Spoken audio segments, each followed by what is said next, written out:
இந்த நிகழ்வில் கூட இருக்கக்கூடிய ஆசிரியர் மக்களே, உங்கள் அனைவருக்கும் என்னுடைய அன்பான வணக்கங்களும், வாழ்த்துக்களும். வாழ்க வளமுடன். நண்பர்களே,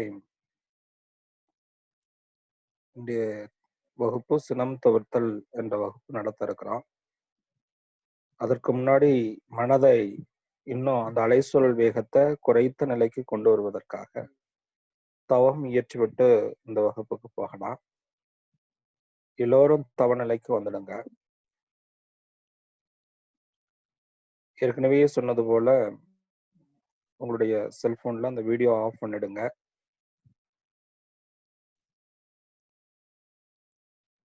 மனம் முழுவதும் தவ நிலைக்கு வரணும். இது எல்லாம் உங்களுக்கு ரெக்கார்ட் பண்ணி அப்புறம் பின்னால கொடுக்க போறாங்க. அதனால நாம எதுவும் டிஸ்டர்ப் பண்ணிட்டு இருக்க வேண்டாம். இதை உயர்ந்த மனநிலையிலிருந்து கவனிக்க ஆரம்பிக்கலாம். வாழ்க வளமுடன். ஆசான் அவர்களோடு இணைந்து நாம் பயிற்சி செய்ய இருக்கிறோம். அவர்களோடு இணைந்து இருக்கிற போது நாம எப்படி இருக்கணுமோ அதே உணர்வோடு இருக்க வேண்டும். உங்க முன்னாடி மகரிஷி அவர்களே இருந்து இந்த வகுப்பை நடத்தி தர இருக்கிறாங்க. அவர்களோடு இணைந்து இந்த வகுப்பை நம்ம முழு பலனையும் நாம ஏற்றுக்கொள்ள வேண்டும் என்று சொல்லி இந்த நிகழ்வை துவங்குகிறேன். கைகளை கோர்த்து மடி மீது வைத்துக் கொள்ளுங்க. தலை, கழுத்து, முதுகு மூன்றும் நேர்கோட்டில் வைத்து அமர்ந்து கொள்ளுங்க. உடலும் மனமும் தளர்வான நிலையில் இருக்கட்டும். இயல்பான மூச்சு காற்று. இயல்பாக கண்களை மூடிக்கொள்ளுங்க.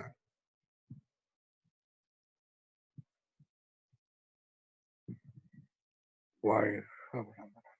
இறை வணக்கம். அழுத்தமெனும் உந்தாற்றல் ஒன்றை கொண்டே அணுமுதலாய் அண்ட கோடி அனைத்தும் ஆக்கி வெளுத்தும் ஓரறிவு முதல் ஐந்தும் ஆறும் வகை வகையாம் உயிரினங்கள் தோற்றுவித்து முழு திறனுடன் காத்து முடிக்கும் மேலா முழு முதற் பொருளீனம் அறிவாயாற்றும் பழுத்த நிலை வரும் வரையில் பழுத்த நிலை வரும் வரையில் நீ நான் என்றோ பழுத்த நிலை வரும் வரையில் நீ நான் என்றோ பதமடைந்தோம் ஒன்றானோம் பரமானந்தம் பதமடைந்தோம் ஒன்றானோம் பரமானந்தம். குரு வணக்கம். அண்டமதில் உருவெடுத்து அறிவை பெற்று அவ்வறிவு ஒன்று முதல் ஆறதாகி கொண்டமெலாம் இவ்வுருவில் குறிப்பில்லாமல் கோடானு கோடி எண்ணி அனுபவித்து கண்டபலன் எனையறிய நினைந்தேன் அப்போ கருத்துணர்த்தி கனல் மூட்டி கருவாம் ஞான குண்டலினி எனும் எம்மை உணர்வு எழுப்பி மெய் உணர்வு எழுப்பி குறித்து என்னை அறிவித்த குருவே அன்பே குறித்து என்னை அறிவித்த குருவே அன்பே.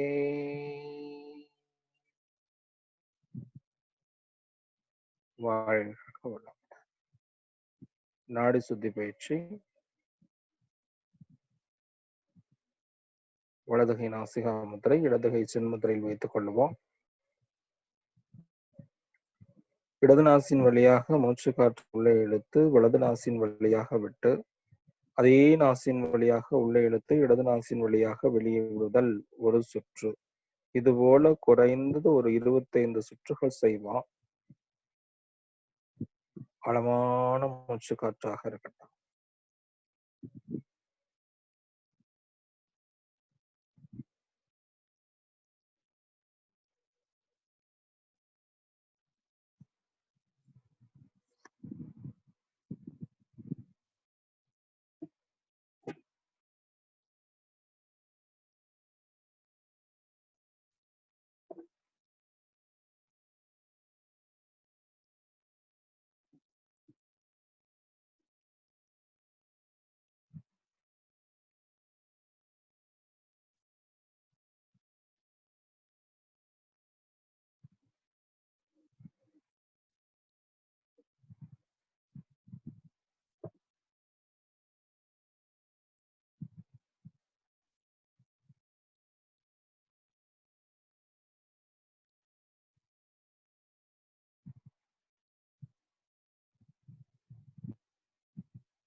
இடது நாசின் வழியாக மூச்சை வெளியே விட்ட நிலையில கைகளை இரண்டையும் சேர்த்து மடி மீது வைத்துக் கொள்ளுங்க.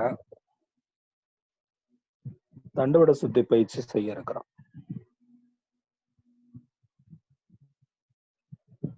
மூலாதாரத்திலிருந்து மூச்சு இழுத்துக்கொண்டே ஆக்ஞை, ஆக்ஞையிலிருந்து மூச்சு விட்டுக்கொண்டே மூலாதாரம், மூச்சு இழுத்துக்கொண்டே ஆக்ஞை, மூச்சு விட்டுக்கொண்டே மூலாதாரம், மூச்சு இழுத்துக்கொண்டே ஆக்ஞை, மூச்சு விட்டுக்கொண்டே மூலாதாரம்.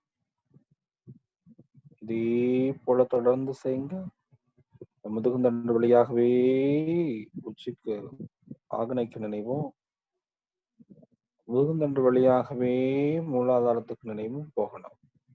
இந்த மூச்சோடு கவனம் செலுத்தி கவனிங்க. இன்னும் கொஞ்சம் கூர்ந்து கவனிக்கணும். மனம் முழுவதும் இங்கேயே லயமாகட்டும்.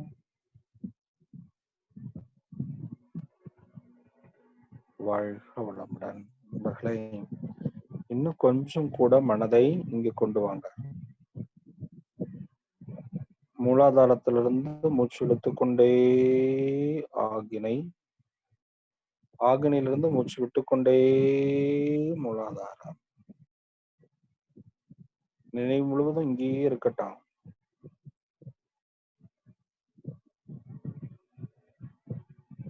மூச்சோடு நினைவு மேல வரட்டும், மூச்சோடு நினைவு கீழே போகட்டும்.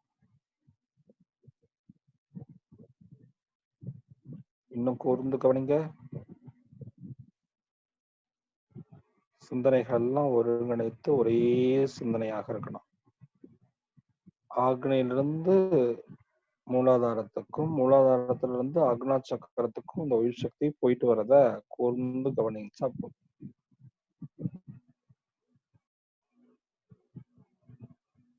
மனமொன்றை கவனிங்க.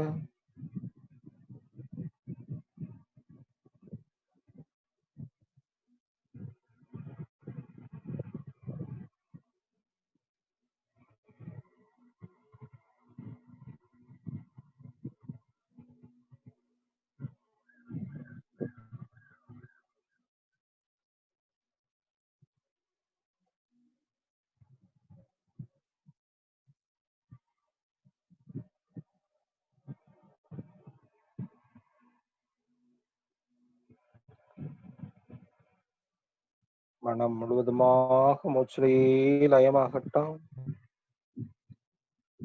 தவத்துக்கு வந்துட்டோம். இங்கேயே இருங்க.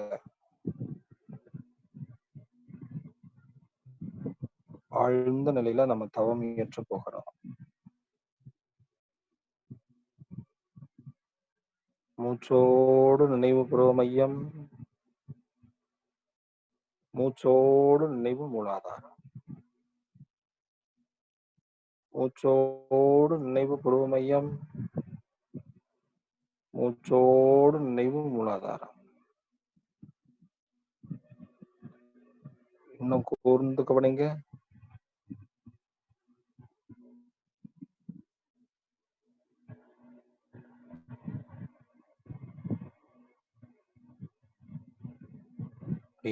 மூச்சை புருவ மையத்திலே கொண்டு வாங்க. மூச்சு விடும்போது புருவ மையத்திலேயே நினைவு செலுத்தி கவனிங்க. அங்கேயே கவனிக்கலாம். இன்னும் கூர்ந்து கவனிக்கலாம். உயிர் துகள்கள் புருவ மையத்துல வந்து மோதி சுழலுவதை நல்லா உணர முடியுது. அங்கேயே கவனிங்க. ஆக்னை உணர்வோடு நான் சொல்றதை அப்படியே பாவனையாக கவனிங்க.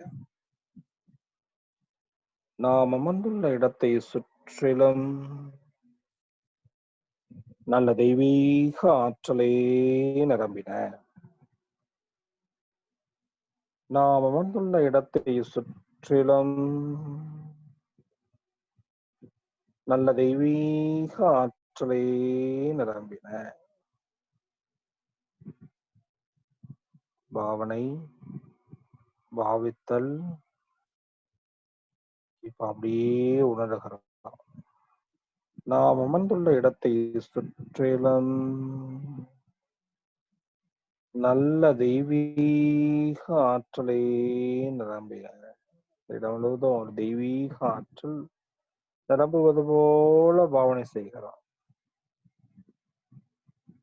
நம்ம வீடா இருந்தாலும் சரி, எங்க நிக்கிறோமோ, எங்க இருந்து இந்த பயிற்சி பண்றோமோ அந்த இடமெல்லாம் தூய்மை அடையும்.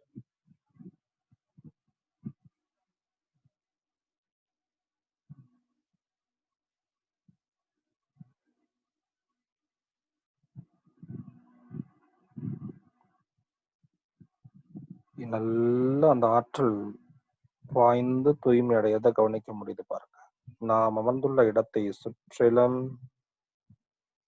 நல்ல தெய்வீக ஆற்றலை நிரம்பின.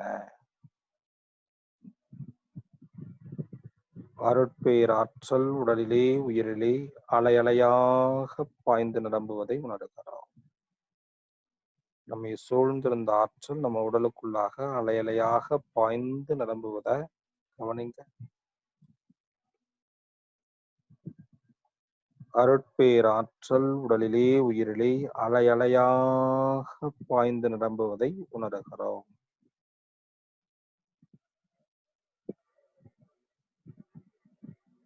அருட்பேராற்றல் உடலிலே உயிரிலே அலை அலையாக பாய்ந்து நிரம்புவதை உணர்கிறோம். பாவனை செய்தோம், அப்படியே பாவித்து பார்த்தோம், இப்ப இருப்பதை உணர்ந்து கொண்டிருக்கிறோம். அருட்பேராற்றல் இரவும் பகலும் எல்லா நேரங்களிலும் எல்லா இடங்களிலும் எல்லா தொழில்களிலும் உறுதுணையாகவும் பாதுகாப்பாகவும் வழிநடத்துவதாகவும் அமையுமாக. அன்னைக்கு வணக்கம், தந்தைக்கு வணக்கம், ஆசான் அருள் தந்தை வேதாத்ரி மகர்ஷி அவர்களுக்கு வணக்கம்.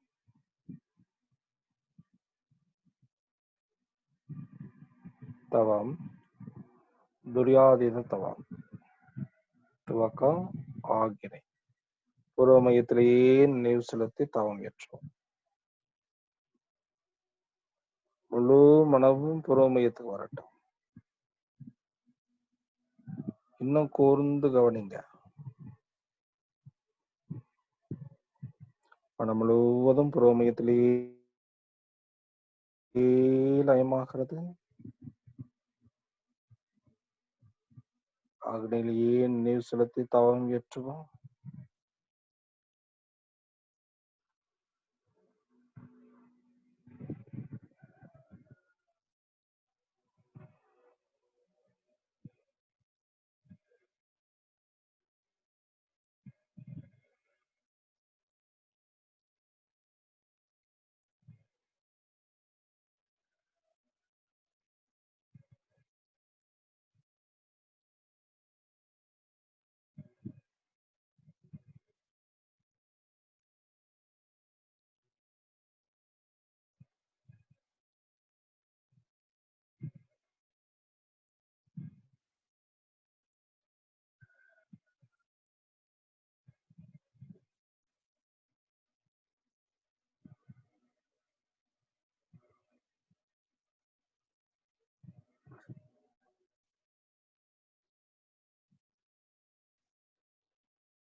மனம் பூர்வ மையத்திலேயே லயமாகட்டும்.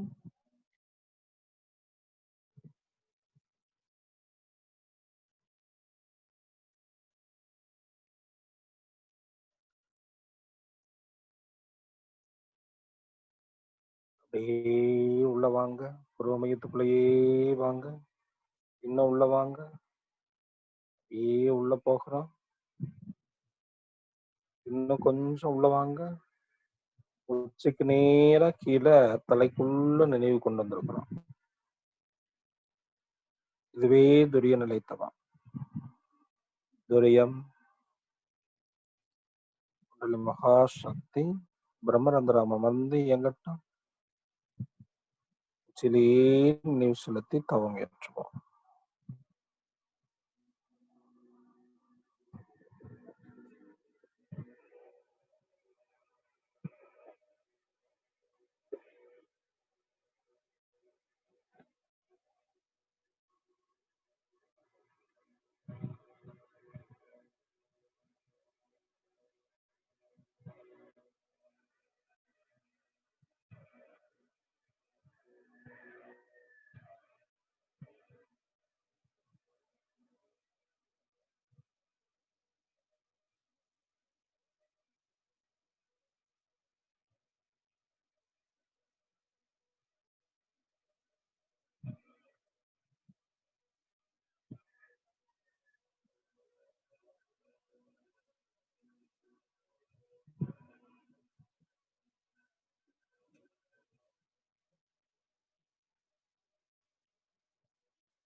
மனம் முழுவதும் உச்சியிலேயே லயமாகட்டும்.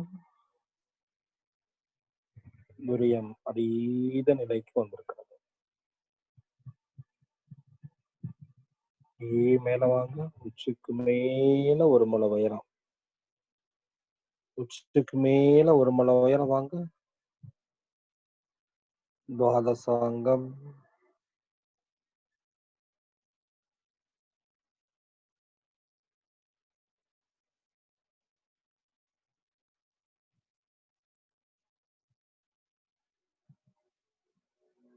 நம்முடைய சூக்மம் விரிவு பெற்று துவாதசாங்க அளவுல எல்லை கொண்டிருக்கிறது.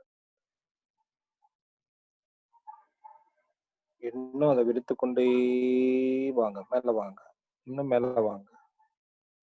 சந்திரன் சந்திரனோடு இணைந்து ஒன்று கலந்து உயிர் கலப்பு வருகிறார். சந்திரனுடைய காந்த அலைக்கதிர்கள் நமக்கு எப்பொழுதும் நன்மையே செய்து கொண்டிருக்குமாக.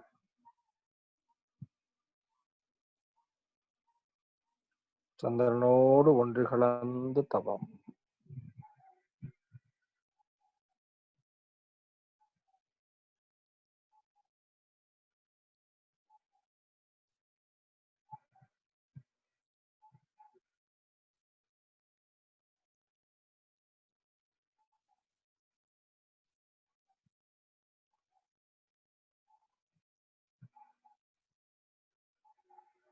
சந்திரனிலிருந்து மனதை விரித்துக் கொண்டே வாங்க. இன்னும் விரித்து வாங்க. இன்னும் மேல வாங்க. சூரியன் ஒரு பெரிய நெருப்பு கோலம். சூரியனோடு ஒன்று கலந்து உயிர் கலப்பு பெறுகிறார். சூரியனின் காந்தலை கதிர்கள் நமக்கு எப்பொழுதும் நன்மையே செய்து கொண்டிருக்குமாக. மனம் முழுவதுமாக விரிந்து சூரியனோடு ஒன்று கலந்து தவம். பூமியை விட 19 லட்சம் மடங்கு உருவத்தில் பெருசு. எவ்வளவு பெருசுன்னு பாருங்க.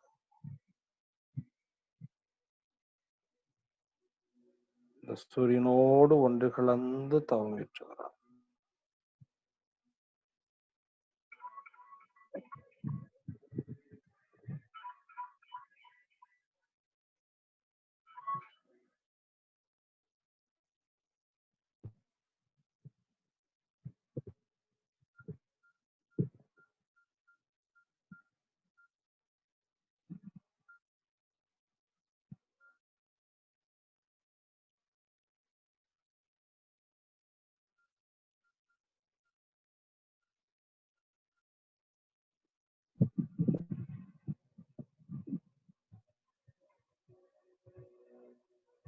சூரியனை மையமாக வைத்து 4 புறமும் மனம் விருந்து கொண்டே வரட்டும். இன்னும் விருந்து வாங்க. இன்னும் விரிஞ்சு வாங்க. கோடானு கோடி சூரியன்கள் நட்சத்திரங்களை எல்லாம் மனதுல உள்ளடக்கி கொண்டே விரிவோம். விருந்து விருந்து விருந்து விருந்து உயர்ந்த நிலைக்கு வருகிறோம். மனம் முழுவதுமாக விரிவடையட்டும். கோடானு கோடி சூரியன்கள் நட்சத்திரங்கள் நிறைந்த அந்த மகாகாசத்திலே மனம் விரிந்து நிற்கிறது. இதுவே பேரியக்க மண்டலம். மனம் முழுவதுமாக இந்த பேரியக்க மண்டலத்துல விரிவு பெற்று இயங்குகிறது.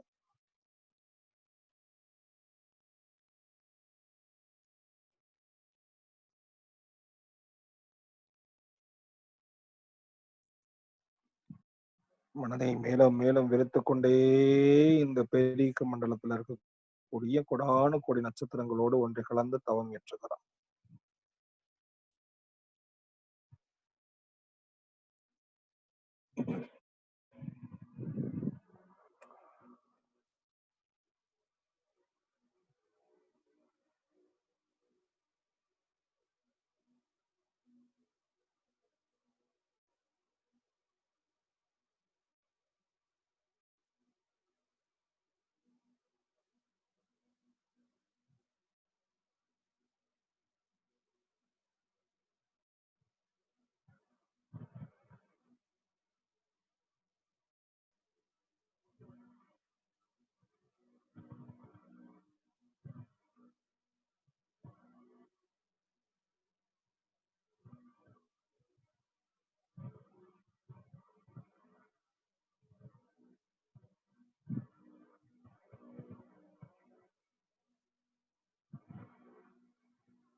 மனம் முழுவதுமாக விரிந்து மகாகாசத்திலே முழுவதுமாக விரிந்து நிற்கிறது. இன்னும் மேலும் மனதை விரித்துக் கொண்டே போகலாம். மனம் முழுவதுமாக விரிந்து போகட்டும். மனதுக்கு தட்டுப்படாத நிலை. மனம் அலை எந்த பொருளோடும் தட்டாத நிலை. ஒன்றுமே இல்லை. வெறும் இருள் ஆக இருக்கிறது. இதுவே சுத்தவில்லை. இதுவே இறைநிலை. இந்த சுத்த வெளியிலேயே மனதை லயப்படுத்தி தவம் ஏற்றுவோம்.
வாழ்க வளமுடன்.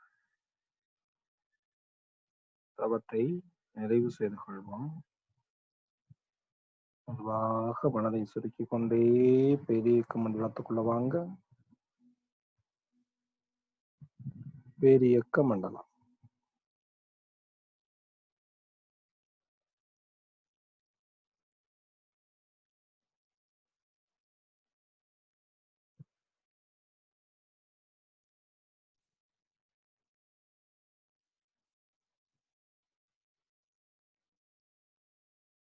இந்த மனம் அப்படியே சுருங்கி வரட்டும். சூரியன்.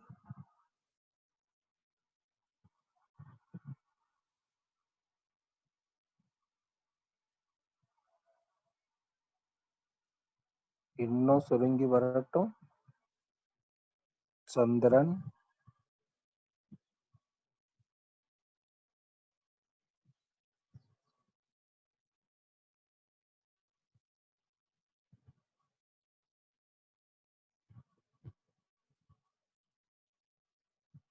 இன்னும் மனம் அப்படியே சுருங்கி வரட்டும்.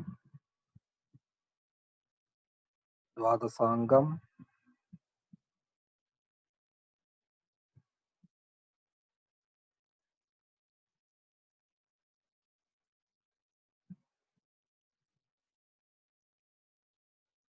மெதுவாக மனதை கீழே கொண்டு வந்து துரிய நிலைக்கு கொண்டு வாங்க.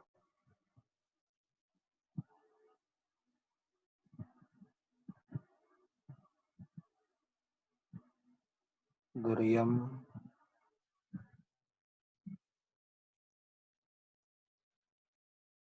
மனம் துரியத்திலேயே லயமாகட்டும்.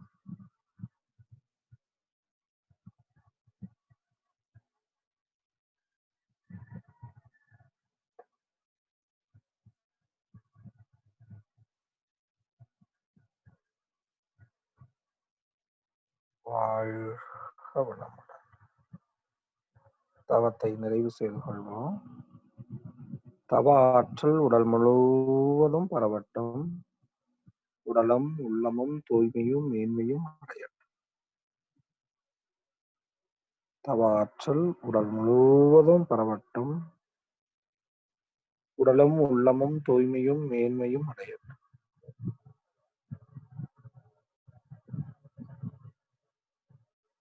சங்கல்பம்.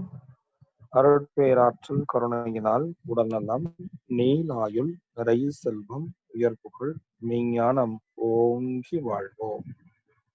அருட்பேராற்றல் கருணையினால் உடல்நலம், நீளாயுள், நிறை செல்வம், உயர்ப்புகள், மெய்ஞானம் ஓங்கி வாழ்வோம்.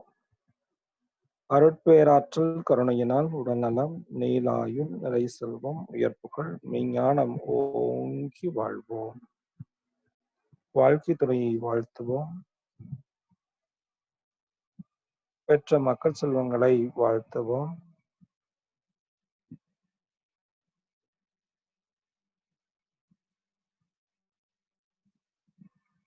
உடன் பிறந்தவர்களை வாழ்த்துவோம்.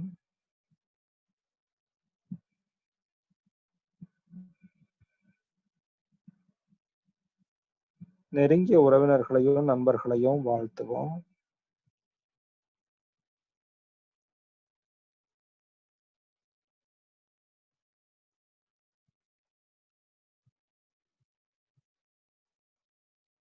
தொழில்துறையிலே தினசரி கடமைகளிலே நம்மோடு நெருங்கிய தொடர்புடையவர்களை வாழ்த்துவோம்.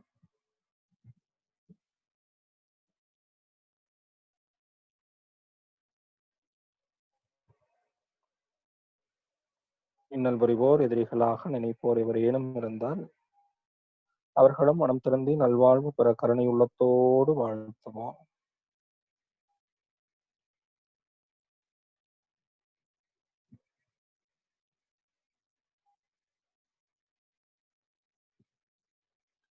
ஆஸ்தான் அருள் தந்தை அவர்கள் அருளிய வேதாத்திரியம் வாழ்க வளமுடன். உலக சமுதாய சேவா சங்கம் வாழ்க வளமுடன். ஆழியார் அறிவு திருக்கோயில் வாழ்க வளமுடன். திருப்பூர் மண்டலமும் அதனை சார்ந்த அறிவு திருக்கோயில்களும் வாழ்க வளமுடன். அமர்ஜோதி அறிவு திருக்கோயில் வாழ்க வளமுடன்.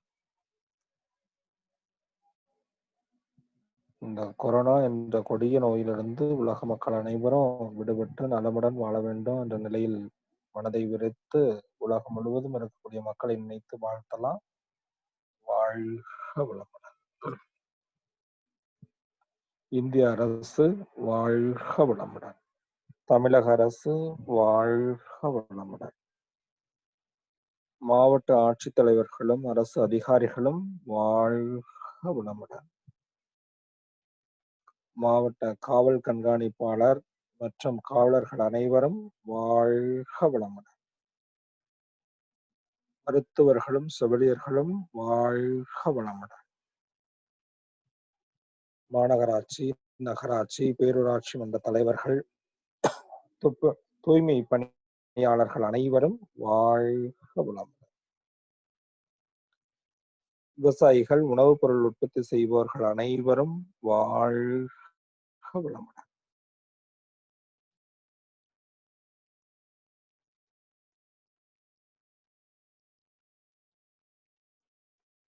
வாழ்க வளமுடன். இரண்டொழுக்க பண்பாடு. நான் எனது வாழ்நாளில் யாருடைய உடலுக்கும் மனதுக்கும் துன்பம் தரமாட்டேன். துன்பப்படுவோருக்கு என்னால் முடிந்த உதவிகளை செய்வேன். நான் எனது வாழ்நாளில் யாருடைய உடலுக்கும் மனதுக்கும் துன்பம் தரமாட்டேன். துன்பப்படுபவர்களுக்கு என்னால் முடிந்த உதவிகளை செய்வேன். நான் எனது வாழ்நாளில் யாருடைய உடலுக்கும் மனதுக்கும் துன்பம் தரமாட்டேன். துன்பப்படுபவர்களுக்கு என்னால் முடிந்த உதவிகளை செய்வேன். வாழ்க வையகம், வாழ்க வையகம், வாழ்க வளமுடன். உலக நலவேற்பு. உலகில் உள்ள பொறுப்புடைய தலைவரெல்லாம் உயிரறிவை உணர்வாய் பெறுதல் வேண்டும். உலகனைத்து நாடுகளின் எல்லை காக்க ஓர் உலக கூட்டாட்சி உளவாய் வேண்டும். உலகில் போர் பகை அச்சமின்றி மக்கள் உழைத்துண்டு வளம் காத்து வாழ வேண்டும். உலகெங்கும் மனித குலம் அமைதி எனும் ஒரு வற்றாத நன்னிதி பெற்று வேண்டும். வாழ்க வையகம், வாழ்க வையகம், வாழ்க வளமுடன். நாளை வாழ்த்து. ஏரி குளம் கிணறு ஆறு எல்லாம் நிரம்பி வழிய மாறி அளவாய் பொழிக மக்கள் வளமாய் வாழ்க. ஏரி குளம் கிணறு ஆறு எல்லாம் நிரம்பி வழிய மாறி அளவாய் பொழிக மக்கள் வளமாய் வாழ்க. வாழ்க வையகம், வாழ்க வையகம், வாழ்க வளமுடன். நம் மனதிலே அமைதி நிலவட்டும். நம்மை சுற்றிலும் அமைதி நிலவட்டும். உலகம் முழுவதும் அமைதி நிலவட்டும். அமைதி, அமைதி, அமைதி. இரண்டு கைகளும் தேய்த்து கண்களில் வைத்து முகம் முழுவதும் தேய்த்து விட்டுட்டு 2 கைகளும் தலைக்கு மேல கொண்டு வந்து ஆழ்ந்த ஒரு மூச்சு போட்டுட்டு நிறைவு செய்து கொள்ளலாம்.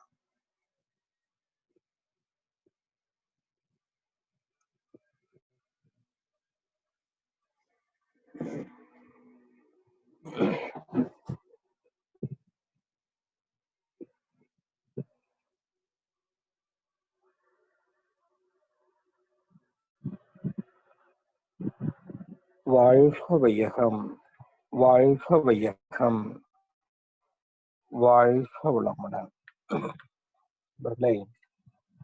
இன்னைக்கு மனவளக்கலையினுடைய தற்சோதனை பயிற்சியில 3வது பயிற்சியாகிய சினம் தவிர்த்தல் பயிற்சியை துவங்க இருக்கிறோம். ஏற்கனவே எண்ணமாறுதல் என்ற பயிற்சியை நாம சிறப்பா செய்துட்டு வருகிறோம்.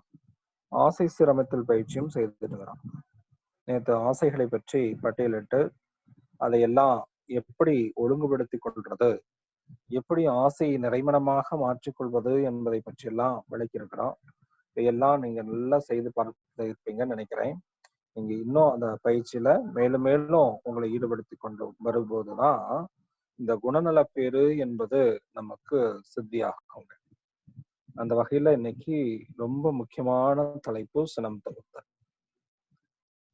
ஆசை எந்த இடத்துல தடை வருகிறதோ அந்த தடையை நீக்கிக்கணும்னு எழக்கூடிய உயிரின் எழுச்சி வேகத்தை தான் சினம் அப்படின்னு சொன்னார்.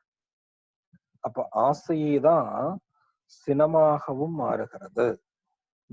ஆசையை முறைப்படுத்தாமல் விட்டுட்டீங்கன்னா அதுதான் சினமாக மாறும். ஆக இந்த ஆசையை முறைப்படுத்தி கொண்டீங்கன்னா சினம் வருவதற்கு வாய்ப்பே இல்லை. அப்படியும் மீறி சினம் வந்தால் அந்த சினத்தை ஒழித்தே ஆக வேண்டும் என்பதுதான், அந்த சினத்தை தவிர்த்து ஆக வேண்டும் என்பதுதான் மகரிஷியுடைய நோக்கம். அதனாலதான் இந்த பயிற்சி திட்டத்தையும் உருவாக்குனாங்க. நமக்கும் கோபம் வரத்தான் செய்யுது. யாருக்காவது கோபம் வராதவங்க இருக்கிறோம்னு நினைக்கிறீங்களா? எல்லாருக்கும் கோபம் இருக்கத்தான் செய்யுது. அந்த கோபத்தினால எவ்வளவு துன்பங்கள் இருக்குங்கிறதும் எல்லாருக்கும் தெரியதான் செய்யுது. இருந்தாலும் அந்த கோபத்தை தவிர்க்கணும்.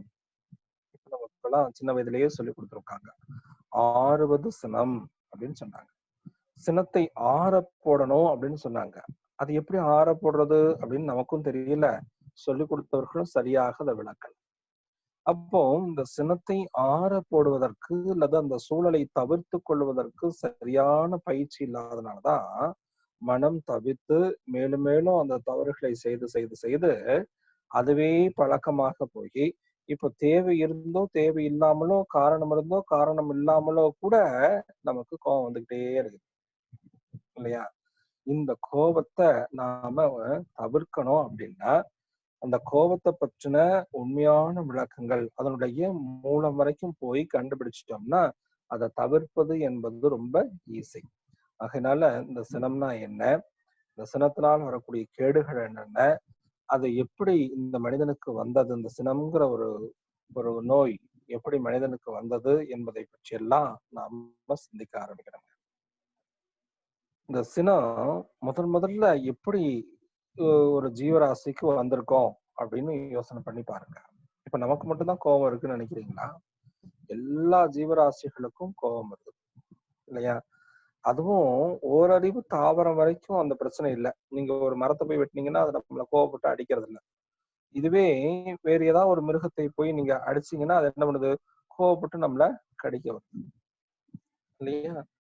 அப்போ 2 அறிவு ஜீவராசியில இருந்துதான் இந்த கோபம் என்பது உருவாகி இருக்கும் அப்படின்னு மகிழ்ச்சி சொல்றாங்க. இந்த 2 அறிவு ஜீவராசிங்கிறது என்னது? புழு. இந்த புழுவுக்கு எப்படி கோபம் வருது அப்படின்னு சாமி சிந்திக்கிறாங்க. அப்படி சிந்தித்த போது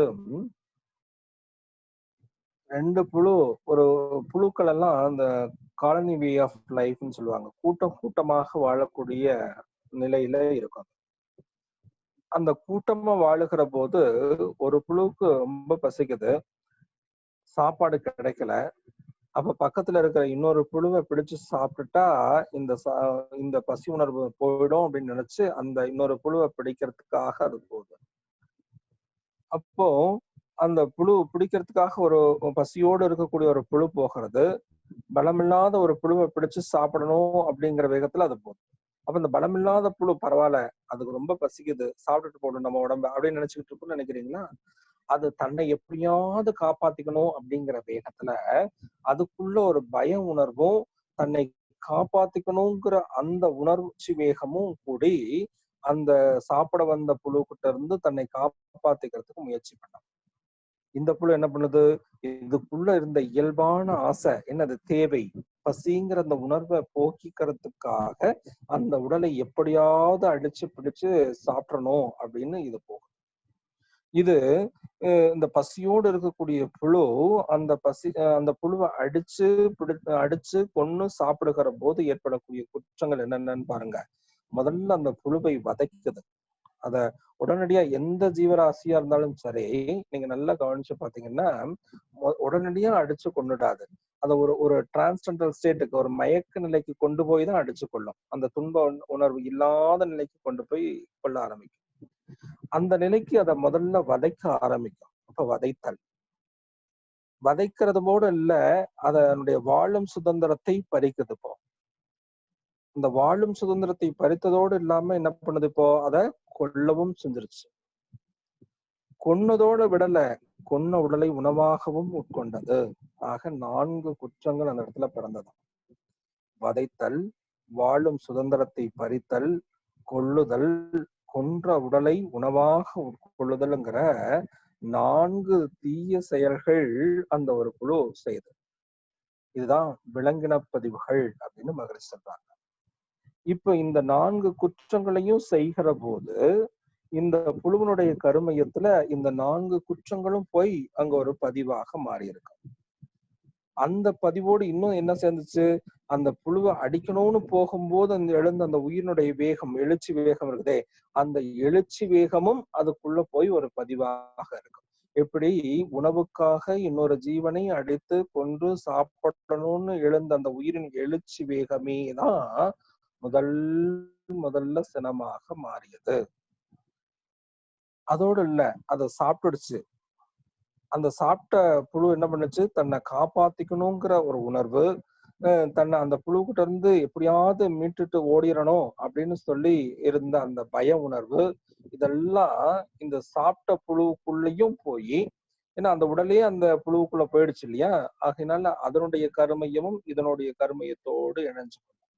அதனாலதான் எல்லாருக்கும் இந்த கோபம்ங்கிற குணமும் இருக்கிறது, பயம்ங்கிற குணமும் இருக்கிறது.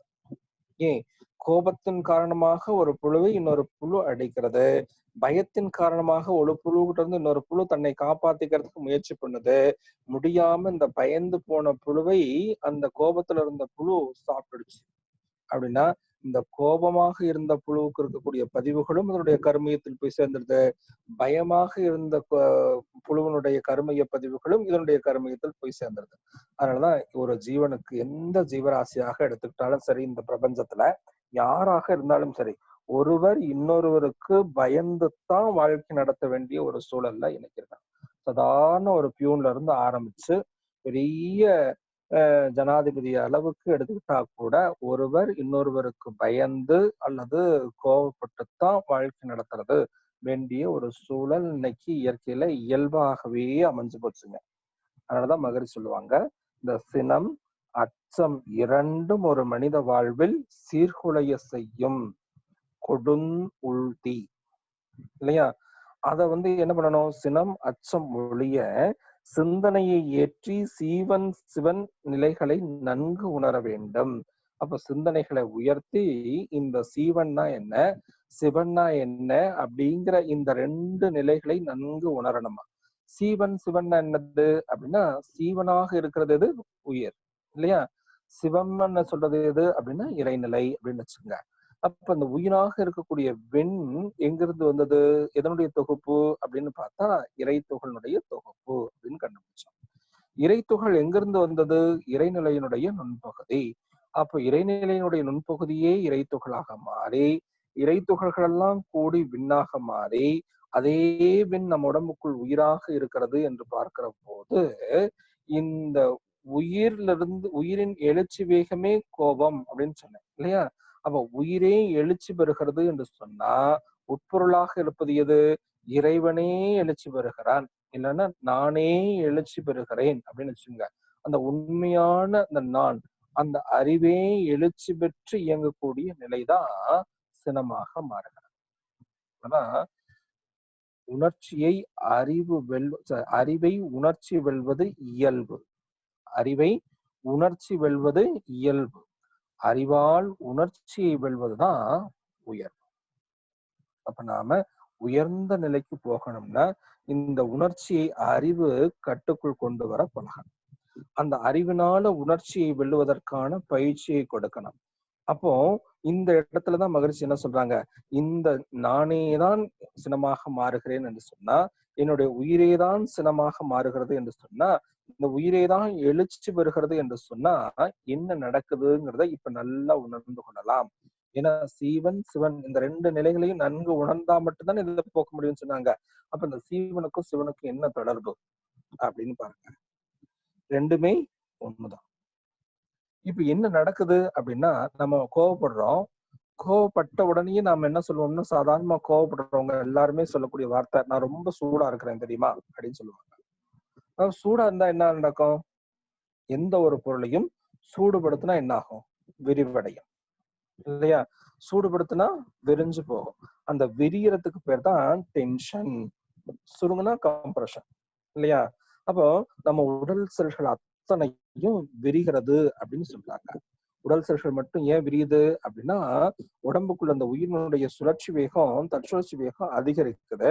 அப்படி இந்த தற்சுழற்சி வேகம் அதிகரிக்கும் போது ஒரு அணுவுக்கும் இன்னொரு அணுவுக்கும் இடையில இருக்கக்கூடிய இடைவெளி அதிகமாகி எல்லா செல்களும் பிரிந்து விரிந்து போக ஆரம்பிக்கும். அப்படி பிரிந்து விரிந்து போகிற போது வெளியே நம்ம உடலை தாண்டி இந்த உயிரினுடைய எழுச்சி வேகம் செல்லுகிற போது அபரிமிதமாக வெளியில போகும். அப்படி போனதுதான் திரும்பி வரவே வராது அப்படிங்கிறத ஒரு சித்தர் பாடல் சொல்றாரு பாருங்க. கறந்த பால் முளை புகா. மாட்டினுடைய மடியில இருந்து பாலை கறந்துட்டோம்னா அது திரும்பி மீண்டும் போய் மடியில போகாது இல்லையா?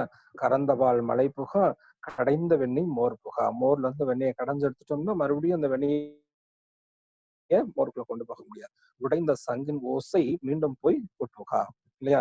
அப்ப சங்குல இருந்து வந்த ஓசையை மறுபடியும் அதுக்குள்ள கொண்டு போக முடியாது. உதிர்ந்த பூவும் காயும் மீண்டும் போய் மரம் புகா.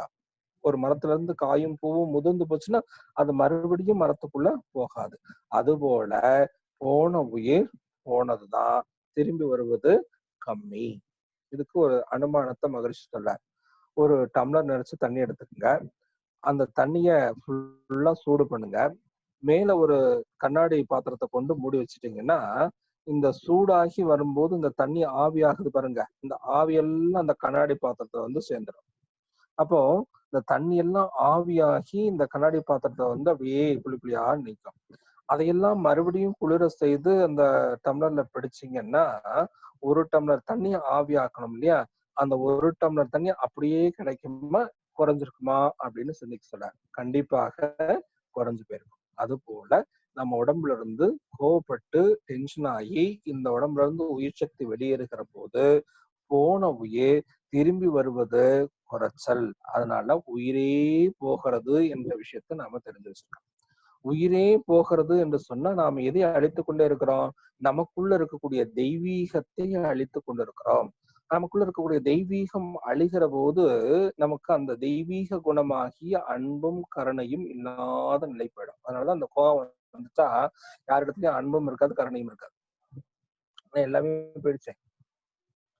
அப்போ இதெல்லாம் சரி பண்ணணும் அப்படிங்கிறதுக்காக தான் நாம என்ன பண்றோம், இந்த கோபம் எல்லாம் வராம இருக்கணும் அப்படிங்கிறதுக்காக தான் முடிஞ்ச அளவுக்கு நம்ம தியான நிலைக்கு வருகிறோம். கோயிலுக்கு போறது, அமைதியாக இருக்கிறது, இந்த மாதிரியான சூழல்களை எல்லாம் உருவாக்கி பார்க்கிறோம். அப்படி தியானம் பண்ண பண்ண பண்ண பண்ண என்ன ஆகும்னா மன அலை சுழல் வேகம் குறைந்து குறைந்து குறைந்து ரொம்ப அமைதியான மனநிலைக்கு வரும் இல்லையா? சாதாரண பீட்டா ஃப்ரீக்வன்சில இருந்து ஆல்பா ஃப்ரீக்வன்சி, ஆல்பால இருந்து தீட்டா, தீட்டால இருந்து டெல்டா ஃப்ரீக்வன்சி வரைக்கும் கொண்டு போறோம். இப்ப நம்ம தினந்தோறும் என்ன பண்றோம், காலையில இருந்து சாயந்தரம் வரைக்கும் நல்லா தியானம் பண்ண வேண்டியது. இப்பெல்லாம் வீட்டுல இருக்கிறதுனால இடையிடையே நல்லா தியானம் பண்றோம். நல்லா தியானம் பண்ணிவிட்டு எந்திரிச்சு போய் நான் தவம் பண்ணிட்டு தானே இருந்தேன், ஏன் இவ்வளவு என்ன டென்ஷன் பண்றீங்க அப்படின்னு சொல்லி கத்துனோம்னா என்ன ஆகும், அவ்வளவு ஆற்றலும் அங்க போயிடும். இத மகரிஷி எப்படி சொல்லுவாங்கன்னா, அந்த காலத்துல மகான்கள் எல்லாம் வீடுகள்ல இருந்து தவம் பண்ண மாட்டாங்க. ஊருக்கு வெளியில இருக்கக்கூடிய காடுகள்ல போய் அமைதியா உட்கார்ந்து தவம் பண்ணிட்டு வருவாங்க. அப்படி நல்லா தவம் பண்ணிட்டு அங்க தனியா இருக்கிற போது யாருக்கும் எந்த பிரச்சனையும் இல்லைல்ல, எந்த எந்த தீங்கும் இல்லாத நிலையில இருக்கும், எந்த துன்பமும் இல்லை, யாரோட டிஸ்டர்பன்ஸும் இல்லை, அமைதியா உட்கார்ந்து தவம் பண்றாங்க.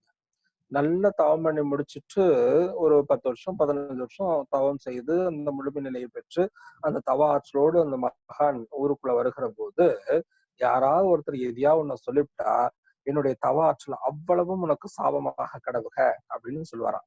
அப்படி சொல்லிட்டா அவர் அப்படியே கல்லாக மாறி போ அப்படின்னு சொன்னா கல்லா மாறி நின்றுட்டார். இப்படி எல்லாம் நம்ம கதையில படிச்சிருக்கோம்.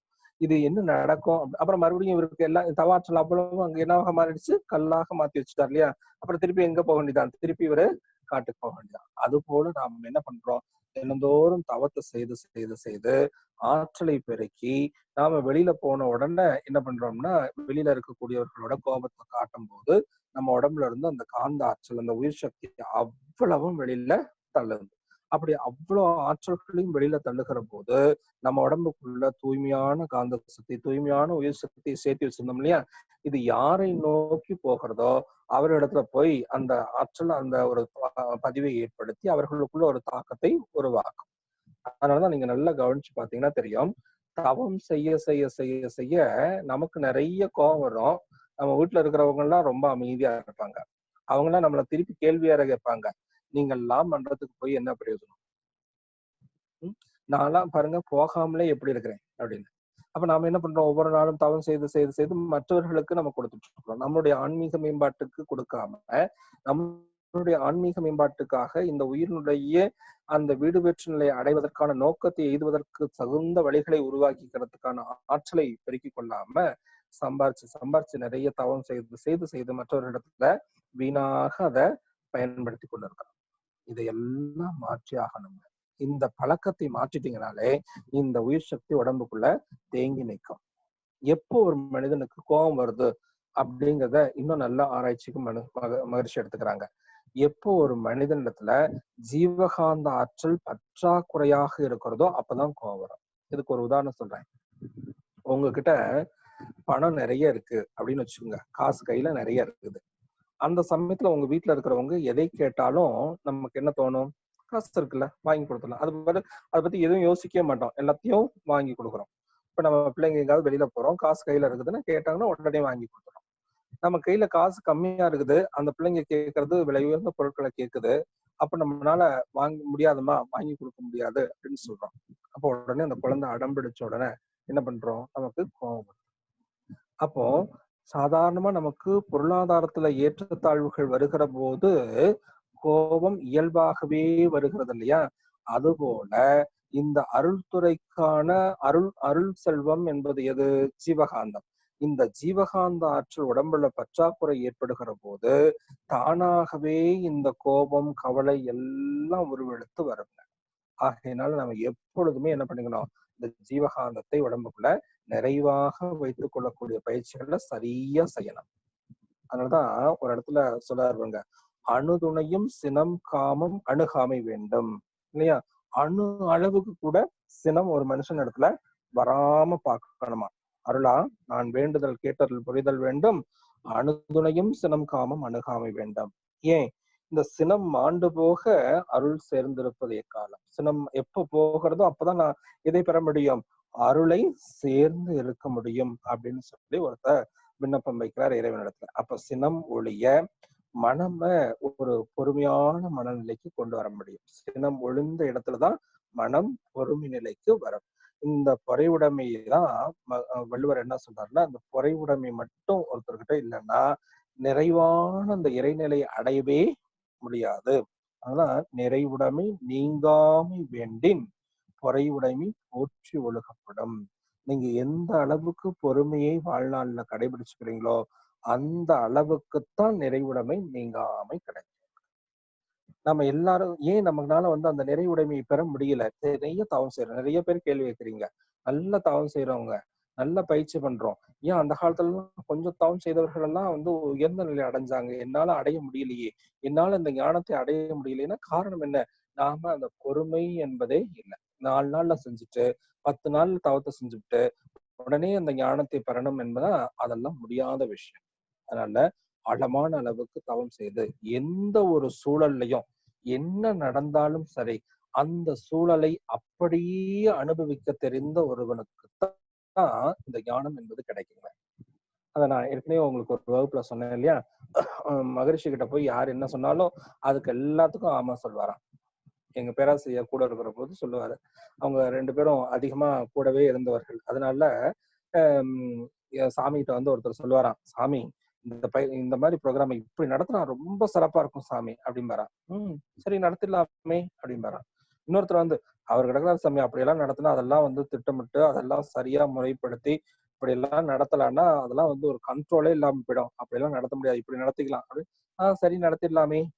அப்போ இவருக்கு கூட இருக்கிறவருக்கு எங்க ஐயா பேராசிரியர் கேட்பாராம் மகிழ்ச்சி, அவங்க 2 பேரும் போனோன்னு, என்ன சாமி அவருக்கும் இப்படி சொல்றீங்க, இவருக்கும் இப்படி சொல்றீங்க, நீங்க எல்லாம் ஒரு சாமியா அப்படின்பாராம் சிரிச்சுக்கிட்டு. அப்ப சாமி சிரிச்சுட்டே சொல்லுவாராம், நல்லா சரிதான் சத்தியாரே, ஆனா எது நடக்கணும் என்பது இயற்கைக்கு தெரியும் இல்லையா? இயற்கையில எது நடக்கணுமோ அது சரியான நேரத்துல நடந்துரும்.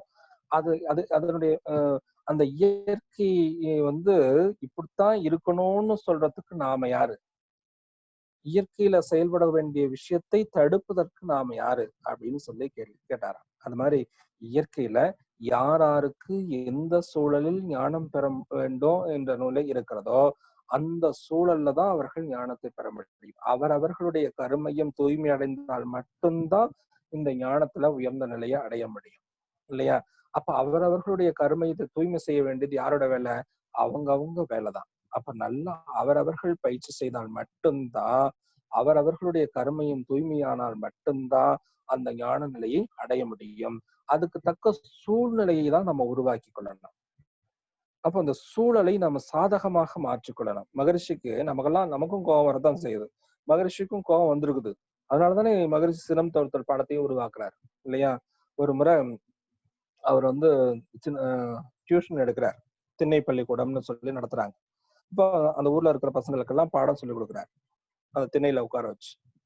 அப்போ ஒரு பையன் எவ்வளோ சொன்னாலும் கேட்கவே மாட்டானா, அவன் என்னத்த படிக்க சொன்னாலும் அத அசால்ட்டா இருப்பானா. இவருக்கு ஒரு நாள் சரியான கோபம், நல்ல குச்சை எடுத்து விளாசி தெளிவிட்டார். அந்த பையன் அழுது துடிச்சத ஒரு நிமிஷம் அப்படியே கண்ணு முன்னாடி கொண்டு மகரிஷி சிந்திக்கிறாங்க. அப்பனா என்னுடைய கோபத்தினால அவனை அந்த அளவுக்கு அடிச்சு வருத்திட்டேனே, அப்ப அவனுடைய மனம் எந்த அளவுக்கு வருந்தம் அப்படின்னு சிந்திக்கிறாங்க. இப்ப அதை எப்படி சிந்திக்கிறாருன்னு மகரிஷின்னா, இதுதான் நமக்கும் மகரிஷிக்கு உள்ள வித்தியாசம். நாம என்ன பண்ணுவோம், அடிச்சுட்டோம், அது கிடக்குது அந்த பையனுக்கெல்லாம் இப்படி அடிச்சாதான் அவன் எல்லாம் திருந்துவான், இல்லைன்னா திருந்தவே மாட்டான் அப்படின்னு சொல்லி சண்டை போட்டுட்டு போவோம். மகரிஷி அந்த ஒரு நிமிடம் எப்படி சிந்திக்கிறாருன்னா, நம்மள அதே போல ஒருத்தர் அடிச்சா, இப்ப நான் எப்படி அந்த பையனை அடிச்சனோ அதே போல என்ன அந்த பையன் திருப்பி அடிச்சு நான் அடிச்ச மாதிரியே அடிச்சிருந்தா எனக்கு எவ்வளவு வலிச்சிருக்கும், எந்த அளவுக்கு என்னுடைய உடலும் மனமும் துன்பப்பட்டிருக்கும் அப்படின்னு சிந்திக்கிறார். அந்த சிந்தனை தான் பிற்காலத்துல அவருக்கு இந்த சினம் தவிர்த்தல்ங்கிற பாடத்தை உருவாக்குறதுக்கு காரணமாக அமைஞ்சது. அதோட இன்னொரு சூழலும் நடந்தது. சாமி எப்போ குளிச்சாலும் சரி, அவர் வந்து உடனே மடார்னு போய் குளிச்சுட்டு வந்துறாரு. அது ரொம்ப நேரமெல்லாம் ஆகாது. ஆனா அந்த பச்சை தண்ணியில குளிக்கிற பழக்கம் இருக்கிறவர், சாரி, சுடுதண்ணில தான் குளிப்பாங்களா, அந்த வெண் தண்ணி போட்டு குளிக்கும் போது இவர் போய் அந்த தண்ணியில வந்து தண்ணிய வந்து அந்த மார்கழி மாச குளிர்ல அந்த பச்சை தண்ணியை எடுத்து கொஞ்சம் கொஞ்சமா கீழ இருந்து கால்ல இருந்து அப்படியே நனைச்சிட்டே வருவாராம். அப்போ இந்த உடம்பு கொஞ்சம் கொஞ்சமா அந்த சூடு தணிஞ்சு மேல வரும்போது தண்ணியை மொத்தமா தூக்கி ஊத்திட்டா மடான்னு அந்த குளிர் போயிடும் அப்படிங்கிறதுக்காக கொஞ்சம் கொஞ்சமா ஊத்திட்டு வராங்க. அப்போ இந்த சின்ன நம்மளுடைய மகிழ்ச்சியுடைய 2வது மனைவி என்ன பண்றாங்கன்னா, போய் என்ன இவ்வளவு பயந்துகிட்டு இருக்கிறீங்க குளிக்கிறதுக்கு, மடான்னு தூக்கி ஊத்துறாங்க. இவர் அதே கோவத்துல இன்னொரு பக்கெட் தண்ணியை தூக்கி அந்த அம்மா மேல ஊத்திடுறாங்க. அப்படி ஊத்தின உடனே அந்த அம்மா நடுங்கிக்கிட்டே அந்த குளிர்ல போனதை இவர் வந்து பாக்குறாரு. எப்படி பாக்குறாரு அப்படின்னா, இவரு அந்த குளிச்சுட்டு உள்ள வருகிற போது அவருடைய வீட்டுக்கு முன்னாடி ஒரு அந்த பெரிய கண்ணாடி, அந்த காலத்து வீட்டுல எல்லாம் பாத்தீங்கன்னா முன்னாடி ஒரு பெரிய கண்ணாடி வச்சிருப்பாங்க. அந்த கண்ணாடியில யதார்த்தமா இவருடைய உருவத்தை பார்க்கிறார். அவ்வளவு விகாரமா போச்சு அந்த உருவம். அந்த விகாரமான உருவத்தை பார்த்த உடனே கொஞ்ச நேரம் நின்னு அப்படியே சிந்திக்கிறாரு. நமக்கு ஏன் இவ்வளவு விகாரமான முகம் வந்துச்சு? ஏன் நமக்கு இந்த அளவுக்கு கோவம் வந்துச்சு? நான் கோவப்பட்டதோடு மட்டுமல்ல, இந்த கோவப்பட்டு அவங்களிடத்துல அந்த தண்ணிய தூக்கி ஊத்திட்டேனே, அவங்க எந்த அளவுக்கு மனத வருந்திட்டு இருப்பாங்க அப்படின்னு எல்லாம் சிந்தனை செய்ததனுடைய விளைவுதான் பிற்காலத்துல இந்த சாமி இந்த தத்துவத்துல இன்னும் தெளிவாகி எந்த சூழலையும் தனக்கு சாதகமாக மாற்றிக்கொள்ளணும் அப்படிங்கிறதுக்காக இந்த பயிற்சி திட்டத்தை உருவாக்குனாங்க. நம்ம வீட்ல எல்லாம் சாப்பிடுறோம், சாப்பாட்டுல கொஞ்சம் உப்பு மட்டும் இல்லைன்னு வச்சுங்க, இல்ல நமக்கு என்ன நடக்கும்னு யோசனை பண்ணி பாருங்க. தட்டு தானா பறக்குது இல்லையா? என்ன சமைக்கிற அப்படி சொல்றோம். ஆனா மகரிஷி, அது போல மகரிஷிக்கு பல சூழல்கள். ஒரு முறை 2 பேரும் சமைச்சு சாப்பாடு போடுறாங்க. சாப்பிடுறாரு மகரிஷி. சாப்பிடும்போது உப்பே இல்ல. அப்போ அந்த சூழல்ல மனத அமைதியான நிலையில வச்சுட்டு சொல்றாராம், இன்னைக்கு எனக்கு உப்பில்லாத சாப்பாட சாப்பிடணும் அப்படின்னு இறைவன் சொல்றான். நான் இந்த மாதிரி உணவு இருந்தா நான் கோவப்படுவேனா மாட்டேனான்னு பாக்குறதுக்கு எனக்கு இறைவன் ஒரு பரீட்சை வச்சிருக்கிறான். இதுல நான் உணர்ச்சி வசப்படாம என்னுடைய உடல்லையும் மனதிலையும் எந்தவித மாற்றமும் ஏற்படாம நான் சாப்பிட்டு போகணும்னு சொல்லி சாப்பிட்டு வந்து பேசாம உட்கார்ந்துருக்கிறாங்க. அதுக்கப்புறம் இவங்க 2 பேரும் போய் சாப்பிடுறாங்க. 2 அம்மாக்களும் போய் சாப்பிடுறாங்க. சாப்பிடும்போது உப்பே இல்ல. அப்போ ஒருத்தர் முகத்தை இன்னொருத்தர் பார்த்துக்கிட்டு, என்ன நீ சாப்பாட்டுல உப்பு போட்டிருப்பேன்னு நினைச்சு நான் போடலையே, நீ நீ போட்டிருக்கன்னு நினைச்சு நான் போடலையேன்னு சொல்லி 2 பேரும் பேசிக்கிட்டு இருக்காங்க. அப்போ பெரியம்மா சொன்னாங்களாம், மாமா நம்மள 2 அடி அடிச்சுட்டு போயிருந்தா கூட பரவாயில்ல, பேசாம சாப்பிட்டு போய் உட்கார்ந்து இருக்கிறாங்களே, வா போய் அவங்க கிட்ட மன்னிப்பு கேட்கலாம்னு சொல்லி 2 பேரும் எந்திரிச்சு வராங்க. வந்து, ஏமாம்மா இப்படி செஞ்சுட்டீங்க அப்படின்னு கேக்குறாங்க. என்ன அப்படின்னு கேட்டாராம் சாமி. உப்பே இல்லாத சாப்பாடு செஞ்சு கொடுத்துருக்குறோமே, இதை நீங்க சாப்பிட்டுட்டு வந்துட்டு பேசாம உட்கார்ந்து இருக்கிறீங்களே, இதுக்கு நீங்க எங்களை 2 அடியே அடிச்சுட்டு வந்திருக்கலாமே அப்படிங்கும்போது மகிழ்ச்சி சிரிச்சுட்டே சொன்னாராம். இல்ல இல்ல, நான் சினம் தவிர்த்தல் பயிற்சி பண்ணிட்டு இருக்கிறேன். இந்த மாதிரி பயிற்சி பண்ணுகிற போது இந்த சூழலை நான் எப்படி கையாளுகிறேன் என்கிறத இறைவன் எனக்கு இன்னைக்கு பரிச்சை வச்சுக்கிறான் அப்படிம்பார் அப்படின்னு சொன்னேன். அந்த சூழல்ல என்னுடைய உடலும் மனசும் எவ்வளவு அமைதியாக இருக்கிறதுங்கிறத நான் பார்த்துக்கிட்டேன். அந்த உப்பில்லாத சாப்பாடை கூட என்னால சாப்பிட முடியுங்கிற அந்த மனோபக்குவத்தை நான் வளர்த்து கொண்டேன் அப்படின்னு சொன்னாராம். அது போல நாம இருக்கிற சூழலை நமக்கு சாதகமாக மாற்றிக்கொள்ளணும். எந்த சூழலாக இருந்தாலும் சரி, அந்த சூழல்ல கோபம் வராமல் ஒருவன் யார் இருக்கிறானோ அவனே சிறந்த ஞானி அப்படிங்கிறார். அதான் பொறை உடைமை. ஒருவன் ஞானம் பெற்றுவிட்டான் என்பதற்கு அல்லது ஒருவன் ஞானி என்பதற்கு என்ன அடையாளம் அப்படின்னா, எந்த சூழ்நிலையிலும் ஒருவனை சினம் அணுகவில்லையானால் அவன் ஞானம் பெற்றுவிட்டான் என்று கொள்ளுங்கள் அவனே ஞானி என்று கொள்ளுங்கள். சினம் அரும் இடத்தில்தான் அருள் தோன்றும். இல்லையா? அப்ப நமக்கு அருள் வரணும், நமக்கு நிறைய இந்த ஞானம் பெறணும் அப்படின்னா நம்மகிட்ட எது போகணும்? முதல்ல இந்த கோபம் என்பது ஒழிந்துதான் ஆகணும். இந்த கோபத்தை ஒழிக்க முடியாது என்பதனால நம்ம என்ன பண்ணிக்கலாம்?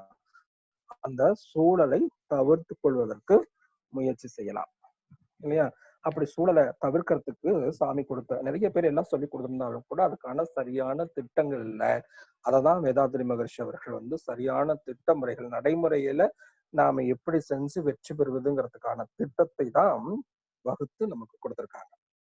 அந்த திட்டங்களை நம்ம ஒவ்வொன்றா படிக்கிறதுக்கு முன்னாடி இன்னும் கொஞ்சம் இந்த சினத்தினால நமக்கு எவ்வளவு கேடுகள் வருகிறது, சினம்னா என்ன அப்படிங்கிறதுல இன்னும் தெளிவாக நாம தெரிந்து கொள்ள வேணுங்க.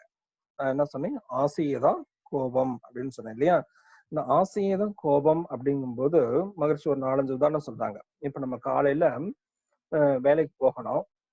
ஒரு 9 மணிக்கு நான் வேலைக்கு போகணும் அப்படின்னு வச்சுக்கோங்க. 8:45 வரைக்கும் சாப்பாடே ஆகல அப்படின்னா உடனே நமக்கு என்ன வந்துடும்? வந்துடும் இல்லையா? நான் வேலைக்கு போகணும், என்ன இன்னும் ஒண்ணுமே செய்யல அப்படின்னு சொன்னோம்னா அந்த சூழல்ல கூட நமக்கு கோவம் வராம, சரி பரவாயில்ல இன்னைக்கு லேட் ஆயிடுச்சு, நான் வெளியில போய் சாப்பிட்டுக்கிறேன் அப்படின்னு சொல்லிட்டு போகக்கூடிய அந்த பக்குவத்தை வளர்த்துக்கலாமா? அந்த இடத்துல போய் நம்ம சண்டையை போட்டுக்கிட்டு போனோம்னா என்ன ஆகும்? அதுவே பிற்காலத்துல நமக்கு துன்பத்தை உருவாக்க போகும்.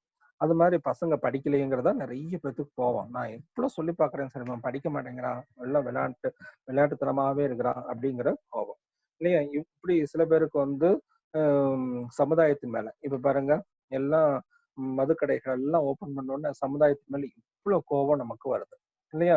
அந்த கோபத்தை எல்லாம் ஒரு பகுதியில் எடுத்துக்கலாம். அது மாதிரி அவ்வளவு வேணாம், ஒரு சின்ன எறும்பு இருக்குது, அந்த எறும்பு அதனுடைய உணவுப் பொருளை தூக்கிட்டு போகும்போது அதை தடுத்துட்டோம்னு வச்சுங்க, அது எவ்வளவு அந்த பக்கம் இந்த பக்கம் ஆட்டம் படுது இல்லையா? அதுவும் ஒரு வகையான கோபம் இல்லையா? இது மாதிரி ஒரு ஆசைக்கு தடை வருகிற போது அந்த தடையை நீக்கிவிட வேண்டும் என்று எழுந்த எண்ணம் தான் என்னவாக மாறுகிறது? கோபமாக மாறுது. இந்த ஆசை யார் மேல அதிகமா இருக்கும்னு நினைக்க சொல்றேன். நேத்தே சொன்னேன் இல்லையா? யார் மீது பற்று அதிகமாக வைத்திருக்கிறோமோ அவர்கள் மீதுதான் நமக்கு உரிமை அதிகமாக இருக்கிறது என்று நம்பி அந்த உரிமையின் பேர்ல அவர்களிடத்துல நாம நிறைய எதிர்பார்க்கிறோம், நிறைய ஆசைப்படுறோம். அப்படி உரிமை உள்ளவர்கள் யாருன்னா நமக்கு வாழ்க்கை துணை, குழந்தைகள், இல்லைன்னா நெருங்கிய நண்பர்கள், இவங்க இடத்துலதான் நம்ம அதிகமாக கோவப்படுறோம். அப்ப நமக்காக, நம்முடைய வாழ்நாளுக்காக, நம்முடைய வாழ்க்கையினுடைய முன்னேற்றத்துக்காகவே பாடுபட்டு கொண்டு இருக்கக்கூடியவர்கள் இடத்துல நம்ம கோவப்படுறோம் அப்படின்னு சொன்னா இது ஒரு நன்றி இல்லாத செயல் இல்லையா அப்படின்னு மகரிஷி கேட்கிறார். ஒரு வாழ்க்கை துணைனா என்ன அப்படிங்கும்போது பாருங்க, ஒருவருக்கு நிறைய இடங்கள்ல நீங்க அனுபவிச்சிருக்கலாம். எனக்கு மட்டும் இந்த மாதிரி பொண்ணு அமையலைன்னா என்னுடைய வாழ்க்கை எவ்வளவு மோசமா போயிருக்கும்னு ஒரு சூழல்ல, எப்படியாவது ஒரு சூழல்ல ஒரு ஆண்மகன் அவங்களுடைய மனைவியை பற்றி பேசியிருப்பாங்க. அது மாதிரி இவரை போல ஒரு கணவன் வராம என்னுடைய வாழ்க்கை இன்னும் கெட்டு போயிருக்கும், வேற யார்கிட்டயும் கல்யாணம் பண்ணியிருந்தா கூட என்னுடைய வாழ்க்கை கெட்டு போயிருக்கும் அப்படின்னு நினைக்கக்கூடியவர்கள் கண்டிப்பாக பெண்மணிகள் இடத்துலயும் இருப்பாங்க இல்லையா? அப்ப இவர்களுக்கு இவர்கள்தான் ஏற்றவர்கள் என்பது இறைநிலை எப்படி சேர்த்து வைக்கிறது என்று சொன்னா இந்த கருமைய பதிவுகளை பொறுத்து ஒத்து போகுதுங்க. அப்போ கணவன் மனைவி உறவு என்பதே என்னன்னா என்னுடைய கருமைய பதிவுகளை போக்கிக்கிறது. அதான் நம்ம இந்த பிறவி எடுத்ததனுடைய நோக்கமே பதிவுகளை நீக்கி இறை உணர்வு பெறுது. அப்ப இந்த பதிவுகளை நீக்க என்னால முடியல, வா நம்ம 2 பேரும் கூட்டு சேர்ந்து நம்முடைய பதிவுகளை எல்லாம் போக்கிக்கிடலாம்னு சொல்லி 2 கருமையங்களும் இணைகிற நிகழ்வுக்கு பேர் தான் திருமணம். அப்படி 2 கருமையங்களும் இணையும் போது இந்த கருமையம் அந்த கருமையத்தை துன்பப்படுத்தினால்தான் அது உள்ள இருக்கக்கூடிய பதிவுகள் வெளியில வர முடியும். அந்த கருமையும் இந்த கருமையத்தை துன்பப்படுத்தினால்தான் இந்த கருமையத்தில் இருக்கக்கூடிய பதிவுகள் வெளியில வர முடியும். அதனாலதான் ஒருவரை ஒருவர் வளைத்து கொண்டோம், சபித்து கொண்டோம், அவங்களுக்குள்ள இருக்கக்கூடிய அந்த கருமைய பதிவுகளை எல்லாம் வெளியில கொண்டு தூய்மை செய்து கொண்டிருக்கக்கூடிய ஒரு உயர்ந்த உறவு தான் கணவன் மனைவி உறவு என்பதை மகரிஷி சொல்லுவாங்க. நீங்க நல்லா கவனிச்சு பாருங்க, எவ்வளவுதான் அடிச்சுக்கிட்டாலும், எவ்வளவுதான் சண்டை போட்டுக்கிட்டாலும் கடைசியில 2 பேரும் கொஞ்ச நேரத்துல சமாதானம் போடுவாங்க. ஏன் அப்படின்னா ஒருத்தரை உதவி பண்ணி கொண்டே இருக்கிறார்கள். சரி, நம்ம 2 பேர்னாலையும் இந்த கருமைய பதிவுகளை போக்க முடியல அப்படிங்கும் போது நமக்கு ஒரு சப்போர்ட்டா ஒரு குழந்தைகளை உருவாக்கிக்கிடலாம் அப்படின்னு சொல்லி இந்த 2 கருமையமும் இந்த கருமையத்திலிருந்து ஒரு பார்ட், அந்த கருமையத்திலிருந்து ஒரு பார்ட் 2ம் சேர்த்து ஒரு கருமையமாக மாற்றி ஒரு குழந்தையை உருவாக்கி கொண்டிருக்குது இல்லையா? அப்ப அந்த குழந்தை எதுக்காக உருவாச்சு? நம்முடைய கருமைய பதிவுகளை போக்குவதற்காக, நமக்கு உதவி செய்வதற்காக வந்த ஒரு ஜீவன் தான் நம்முடைய குழந்தை. அதனாலதான் உம் மகன் தந்தைக்கு ஆற்றும் உதவி இவன் தந்தை என்னோற்றான் கொள்ளென்னும் சொல்லுன்னு வள்ளுவர் சொன்னார். தந்தை மகற்காற்றும் நன்றிங்கிறார். தந்தை என்ன பண்ணணும் மகனுக்கு? குழந்தைகளுக்கு நன்றி சொல்லணுமா? என்னுடைய வினைப்பதிவை போக்குவதற்காக வந்த ஜீவன். என்னுடைய என்னுடைய ஆன்மாவை தூய்மை செய்வதற்காக வந்த ஜீவன். அதனால நான் உனக்கு நன்றி சொல்றேன்னு. குழந்தைகள் என்ன பண்றாங்க? அவங்க உண்மையாகவே நமக்கு நம்முடைய பதிவுகளை போக்குவதற்காக வந்த ஜீவராசிகள். இல்லையா? ஆகையினால அவர்கள் நமக்கு உதவி செய்யக்கூடியவங்க. இப்படி நம்மளுடைய ஆன்மீக முன்னேற்றத்துல உதவி செய்வதற்காக வந்திருக்கக்கூடியவர்களை நாம வருத்துதல் என்பது நியாயமான செயலா அப்படின்னு சிந்தனை செய்து பார்க்கலாம். இல்லையா? அப்படி சிந்தனை செய்தா இது ஒரு நன்றி கெட்ட தனம் இல்லையா? இந்த நன்றி இல்லாத தனத்திலிருந்து நம்ம விடுபட்டு வந்தால் ஒழிய அருள்துறை நாட்டம் என்பது நமக்கு சித்தியாகவே ஆகாது. ஆகையினால அருளை நாடி போகக்கூடிய நம்ம ஒவ்வொருவரும் நன்றி உணர்வோடு செயல்படுகிற போது சினம் என்பது நம்ம இடத்துல இருந்து கொஞ்சம் கொஞ்சமா போக ஆரம்பிக்கும். இந்த சினம் நானும் ஒண்ணுதான் அப்படிங்கிறத மகரிஷி இன்னொரு உதாரணம் சொல்றாரு பாருங்க. சினமேதான் நானாக மாறுகிறேன், நானே தான் சினமாக மாறுகிறேன். இப்ப நம்ம சில நேரத்துல சொல்லுவோம் இல்லையா, நான் நான் அந்த நேரத்துல மனுஷனாவே இல்லை அப்படின்னு சொல்றோம். அப்ப மனுஷனாவே இல்லைன்னா என்ன அர்த்தம்? நாம மிருகமா ஆயிட்டோம். யாரு? நான். அந்த உண்மையான நான்கிறது எது? நமக்குள்ள இருக்கக்கூடிய அறிவு, நமக்குள்ள இருக்கக்கூடிய இறை. அந்த இறைவினைதான் இறைநிலையே தான் இறைத்துகளாக மாறி, இறைத்துகளே தான் வெண்துகளாக மாறி நமக்குள்ள உயிராக இருக்கிறது.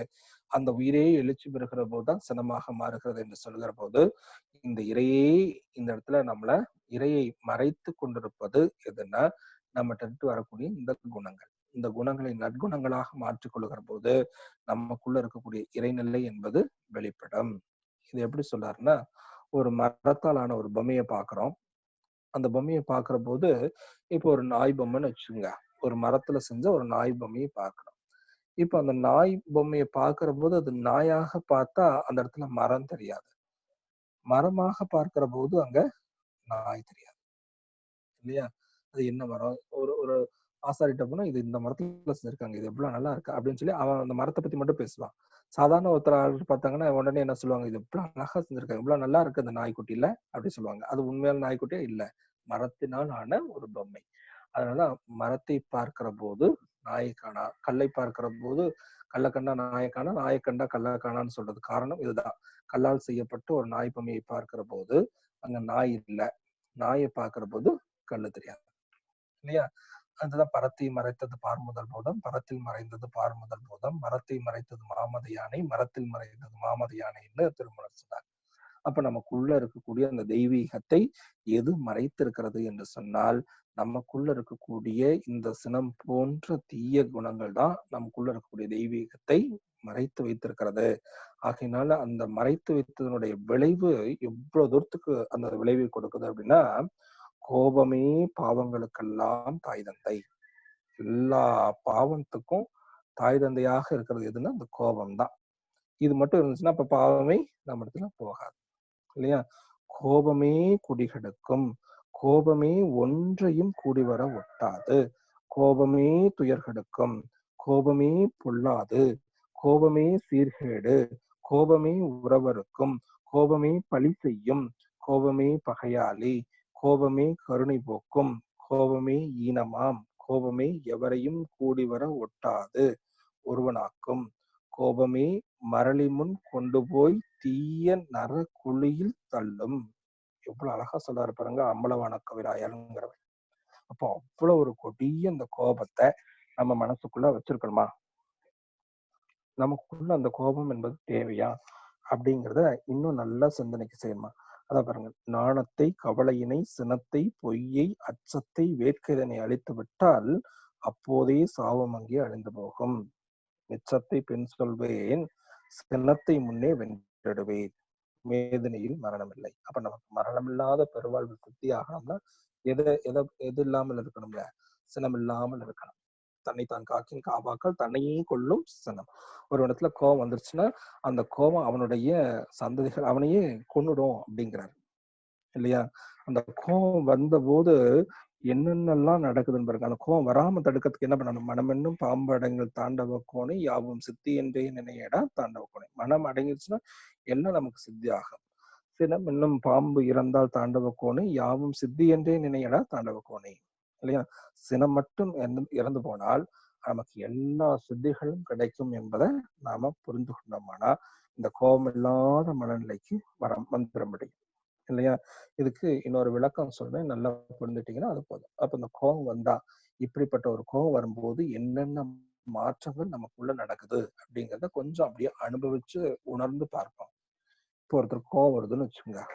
கோபம் வந்தோடனே என்ன நடக்குது முதல்ல அப்படின்னு கவனிச்சு பாருங்க. முதல்ல கோபம் வர்றதுக்கு முன்னாடி உடம்பெல்லாம் சூடாகும் இல்லையா? இந்த சூடாகிறதா சூடான உடனே நம்ம கோவம் வரத்துக்கு ஸ்டார்ட் ஆயிடுச்சுன்னு அர்த்தம். இதுதான் ஃபர்ஸ்ட் இண்டிகேஷன்.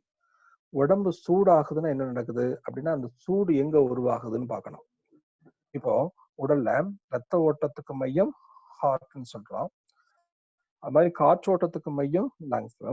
அது மாதிரி வெப்ப ஓட்டத்துக்கு மையம் எதுன்னா இரைப்பை. இரைப்பையில தான் வெப்பம் அதிகமாக உற்பத்தி ஆகிக்கொண்டே இருக்கும். அதான் ஒரு அடுப்பு மாதிரி வச்சுங்க.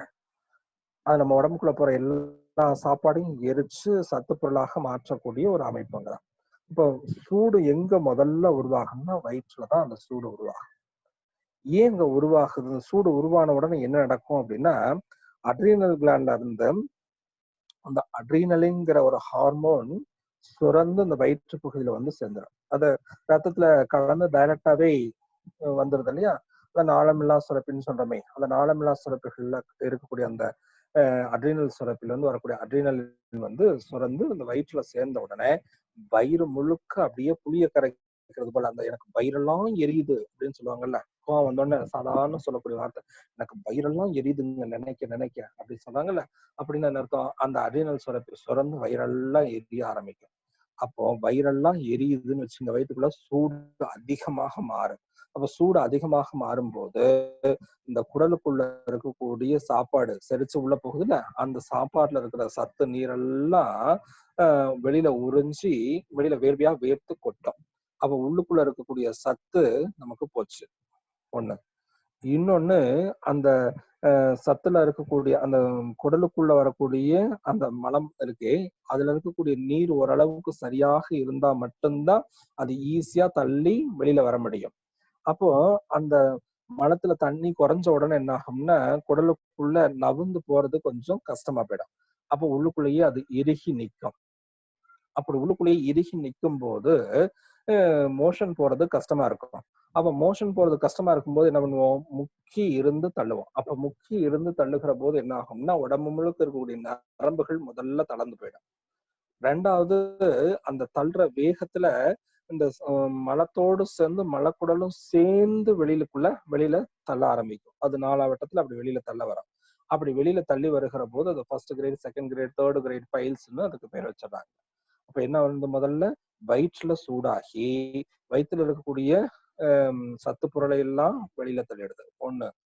இன்னொன்னு இந்த மலம் கெட்டிப்பட்டு போய் மலச்சிக்கல் என்பது ஏற்படுகிறது. ரெண்டாவது. மூணாவது மலச்சிக்கலுடைய தாக்கமே பைல்ஸாக மாறுது. இந்த மலச்சிக்கலும் பைல்ஸும் நம்ம உடம்புக்குள்ள இருக்கிற மலச்சிக்கல் இருந்தாலே நம்மகிட்ட மனச்சிக்கலும் வந்துடும் இல்லையா? மனதிலையும் சிக்கல் வந்துடும். இந்த கழிவு சரியாக வெளியேறலைன்னா நம்ம கிட்ட எப்ப பார்த்தாலும் யாருக்கிட்டையும் கோபம், எரிச்சல் இதெல்லாம் தானாகவே உருவாகி போயிடும் இல்லையா? சரி. இப்ப அதுக்கும் மேல பாருங்க, இந்த சூடு அதிகமாகி அந்த சூடு கீழே போய் தாக்கும் போது அந்த அடிவயிற்று பகுதிக்கு அந்த சூடு இறங்கும் போது என்ன ஆகும்னா அடிவயிற்று பகுதியில இருக்கக்கூடியதானே பிறப்பு உறுப்புகள், அதாவது பெண்களுக்கு கர்ப்பப்பை சொல்றோம், ஆண்களுக்கு டெஸ்டிஸ் எல்லாம் சொல்றோம்ல, இந்த பகுதியில போய் அது தாக்கும். இப்ப இந்த பகுதியில போய் அந்த சூடு தாக்கும் போது என்ன ஆகும்னா அந்த சூட்டினுடைய தாக்கத்துல அங்க இருக்கக்கூடிய வித்து சக்தி நீர்த்து போய் அபரிமிதமாக வெளியேற ஆரம்பிக்கும். இப்படி வித்து நீர்த்து வெளியேற ஆரம்பிச்சிருச்சுன்னு வச்சுங்களேன், அப்ப என்ன ஆகும்? உடம்புல இருந்து உயிர் சக்தியும் நேரடியாக வெளியேற ஆரம்பிக்கிறது. அப்போ உயிர் சக்தி குறைவு ஏற்படும். உயிர் சக்தி குறைவு ஏற்பட்டுச்சுன்னா என்ன போயிடும்? ஜீவகாந்தமும் நம்ம உடம்புல பற்றாக்குறை ஏற்படும் இல்லையா? இது 2 விஷயம் ஆயிப்போச்சு. உடம்புக்குள்ள உயிரை பிடிச்சு வச்சிருக்கிறதே எது? இந்த வித்து சக்தி. அந்த வித்து சக்தியே நீர்த்து போய் கெட்டு போகும்போது அந்த வித்துல இருக்கக்கூடிய தூய்மை என்பது கெட்டு போகும். அப்ப வித்தினுடைய தூய்மை கெட்ட பிறகு அந்த தூய்மை இல்லாத வித்திலிருந்து ஒரு குழந்தை பிறந்தா அந்த குழந்தை ஆரோக்கியமாகவும் இருக்காது, குணநல பேறு பெற்ற குழந்தைகளாகவும் இருக்காது இல்லையா? அப்ப அந்த குழந்தையினுடைய வாழ்க்கையே நம்ம கெடுத்துறோம். அதனாலதான் சாமி சொல்லுவாங்க, ஒரு திருவள்ளுவர் சொல்றாரு, சினம் என்னும் சேர்ந்தாரை கொல்லி இனம் என்னும் ஏம புனையை சுடம். சினம் மட்டும் ஒருத்தர்கிட்ட வந்துருச்சுன்னா 7 பிறவிக்கும் அவர்களுடைய வாழ்க்கையை கெடுத்துரும் அப்படிங்கிறார். அப்ப இந்த மாதிரி ஒரு தீய பதிவுகள், அதாவது கெட்டு போன வித்துல இருந்து ஒரு குழந்தையை உருவாக்கி இந்த சமுதாயத்துக்கு கொடுத்தால் இந்த சமுதாயம் சீர்கெட்டு போகும். இன்னைக்கு இந்த சமுதாயம் சீர்கெட்டு போனதுக்கு காரணம் இதுதான் முக்கியமான காரணம். அப்போ நம்மளுடைய குழந்தைகள் எல்லாம் மோசமா போனதுக்கு காரணம் யாரு? முதல்ல நாம. அந்த குழந்தை இன்னைக்கு டென்ஷன்ங்கிற வார்த்தையை பயன்படுத்துதுன்னா அதுக்கு காரணம் என்ன? நாம இந்த உணர்ச்சி வசப்பட்ட நிலையிலையும் கோபத்திலையும் ஒரு கருவை தரித்து அந்த கருவை உருவாக மாற்றி இந்த சமுதாயத்துக்கு அர்ப்பணித்திருக்கிறோம் இல்லையா? இது எவ்வளவு பெரிய மோசமான செயல் என்பதை சிந்திங்க. சரி, இது கீழே போனா இப்படி அப்படியே மேல வருது அந்த சூடுன்னு வச்சுக்கோங்க. இந்த சூடு கொஞ்சம் அந்த வயிற்றுல இருந்து மேலே ஏறுது. மேலே என்ன இருக்கு? பக்கத்துல ஹார்ட் இருக்கு. ஹார்ட்ல இருக்க ஹார்ட்டை சூடு பண்ணும்போது என்ன ஆகும்னா ரத்தம் நீர்த்து போய் தண்ணியா மாறும். அப்ப வேகமா ஓடும் ரத்தம். உடம்பு முழுக்க ரத்தம் வேகமா ஓடும் போது ஹார்ட் வேகமா துடிக்க ஆரம்பிக்கும். ஏன்னா வேகமா சுருங்கி பம்ப் பண்ணி தள்ளினாத்தான் அந்த ரத்தம் உடல் முழுக்க சர்க்குலேட் ஆக முடியும். அதனால வேகமா சுருங்கி விரியுது. வேகமா அடிக்க என்ன ஆகும்னா படபடப்பு என்பது தானாக வந்துடும். அது படப்படன்னு அடிச்சுக்குது பாருங்க. அது காரணம் என்ன? வேகமா ஹார்ட் வந்து சுருங்கி விரியுது. அப்ப ரத்த ஓட்டம் என்பது உடம்பு முழுக்க சீர்கெட்டு போயிடும். ரத்தம் வேகமா ஓடுதுன்னு வச்சுங்க, ரத்தத்தை தள்ளிக்கிட்டு போறது எது? காற்று. அடுத்து லங்ஸ பாதிச்சு இந்த உடம்புக்குள்ள காற்று அதிகமாக உள்ள வாங்கி இந்த காற்றும் சேர்ந்து உடம்புக்குள்ள சீர்கெட்டு முறை மாறி ஓட ஆரம்பிக்கும். இப்போ 3 ஓட்டங்கள் பாருங்க, ரத்த ஓட்டம், காற்றோட்டம், வெப்ப ஓட்டம். இந்த 3 ஓட்டங்களும் உடம்புக்குள்ள சீராக ஓடாம இந்த 3 ஓட்டங்கள் ஏற்படக்கூடிய தடை, தேக்கம், திசை மாற்றம், வேக குறைவு, வேக அதிகரிப்பு தான் உடலில் நோயாக மாறுகிறது. மிகினும் குறையினும் நோய் செய்யும் நூலோர் வழிமுதலா எண்ணிய 3ன்னு வள்ளுவர் சொன்னாரே, அந்த 3 விஷயங்களும் சீர்கெட்டு போச்சுன்னா இந்த உடல் ஆரோக்கியம் என்பது எங்க? அப்ப உடல் ஆரோக்கியம் தானாக கெட்டு போச்சு. சரி, அதையும் தாண்டி மேல வந்துருச்சு அப்படின்னா இந்த ஷோல்டர் எல்லாம் வலிக்கும். சில பேருக்கு பாத்தீங்கன்னா இந்த முதுகெல்லாம் வலிக்குதுங்க அப்படி சொன்னாங்கன்னா நிறைய கோவம் வச்சிருக்கிறாங்கன்னு நினைச்சுக்கலாம். இந்த தோள்பட்டையெல்லாம் வலிக்குதுங்க அப்படின்னா நிறைய கோவத்தை மூட்டை கட்டி வச்சிருக்கிறாங்கன்னு நினைச்சுக்கலாம். அதுக்கும் மேல வந்துருச்சுன்னு வச்சுங்க, இந்த கழுத்துல வந்து அந்த கோவம் அந்த சூடு தாக்கும் போது கழுத்துக்குள்ள பாத்தீங்கன்னா தலையில இருந்தா நர்வஸ் சிஸ்டம் ஃபுல்லா உடம்பு முழுக்க போகுது. அதுவும் இந்த சின்ன கேப்புக்குள்ள சீரா இறைவன் அடுக்கி வச்சிருக்கிறான் அந்த நரம்புகளை எல்லாம். இப்ப சூடானோன்னு நரம்புகள்ல என்ன ஆகும்? விரிஞ்சிடும். நரம்புகள் விரியும் போது ஒன்னோடு ஒண்ணு மோதி உரசும். அப்படி மோதி உரசும் போது கழுத்து திருப்புனா வலிக்கும். அப்பதான் கழுத்துல ஒரு காலர் போட்டுக்கிறாங்க. கழுத்துல காலர் போட்டிருக்கிறவங்க எல்லாம் ரொம்ப நல்ல பெரிய கோவக்காரங்க நம்ம முடிவு பண்ணி வச்சுக்கணும். அதே மாதிரி அது கொஞ்சம் சூடு இன்னும் கொஞ்சம் மேல வந்துருச்சுன்னு வச்சுங்க, நாக்கெல்லாம் வறண்டு போச்சு. நாக்கெல்லாம் வறண்டு போனா என்ன ஆகும்? நீங்க என்ன சொல்றீங்களோ அத உளரும். சரியான வார்த்தைகள் வராது இல்லையா? அப்போ நாக்கு குளர ஆரம்பிக்கிறது. வாயெல்லாம் வறண்டு போகுது. இன்னும் மேல வருது. அப்படியே முகமெல்லாம் செவந்து போச்சு. இந்த முகமெல்லாம் செவந்து முகத்துல ரத்த ஓட்டம் அதிகமாக காணப்படும். இன்னும் கொஞ்சம் மேல வந்து அந்த கண்களை தாக்கும்போது கண்ணெல்லாம் செவந்து போய் நிக்குது. காதெல்லாம் சூடாகி செவந்து போய் நிக்குது. இன்னும் அந்த சூடு மேல வந்து தலையை தாக்கும்போது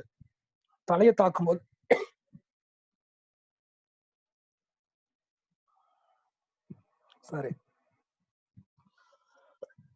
அந்த சூடு மேல வந்து தலையை தாக்கும்போது என்ன ஆகும்னா தலையில இருக்கக்கூடிய நரம்புகள் எல்லாம் சூடாகும். இப்ப தலையெல்லாம் சூடாகுது. தலையெல்லாம் சூடான உடனே தலைக்குள்ள இருக்கக்கூடிய எல்லா நரம்புகளும் விரிவடைய ஆரம்பிக்கும்.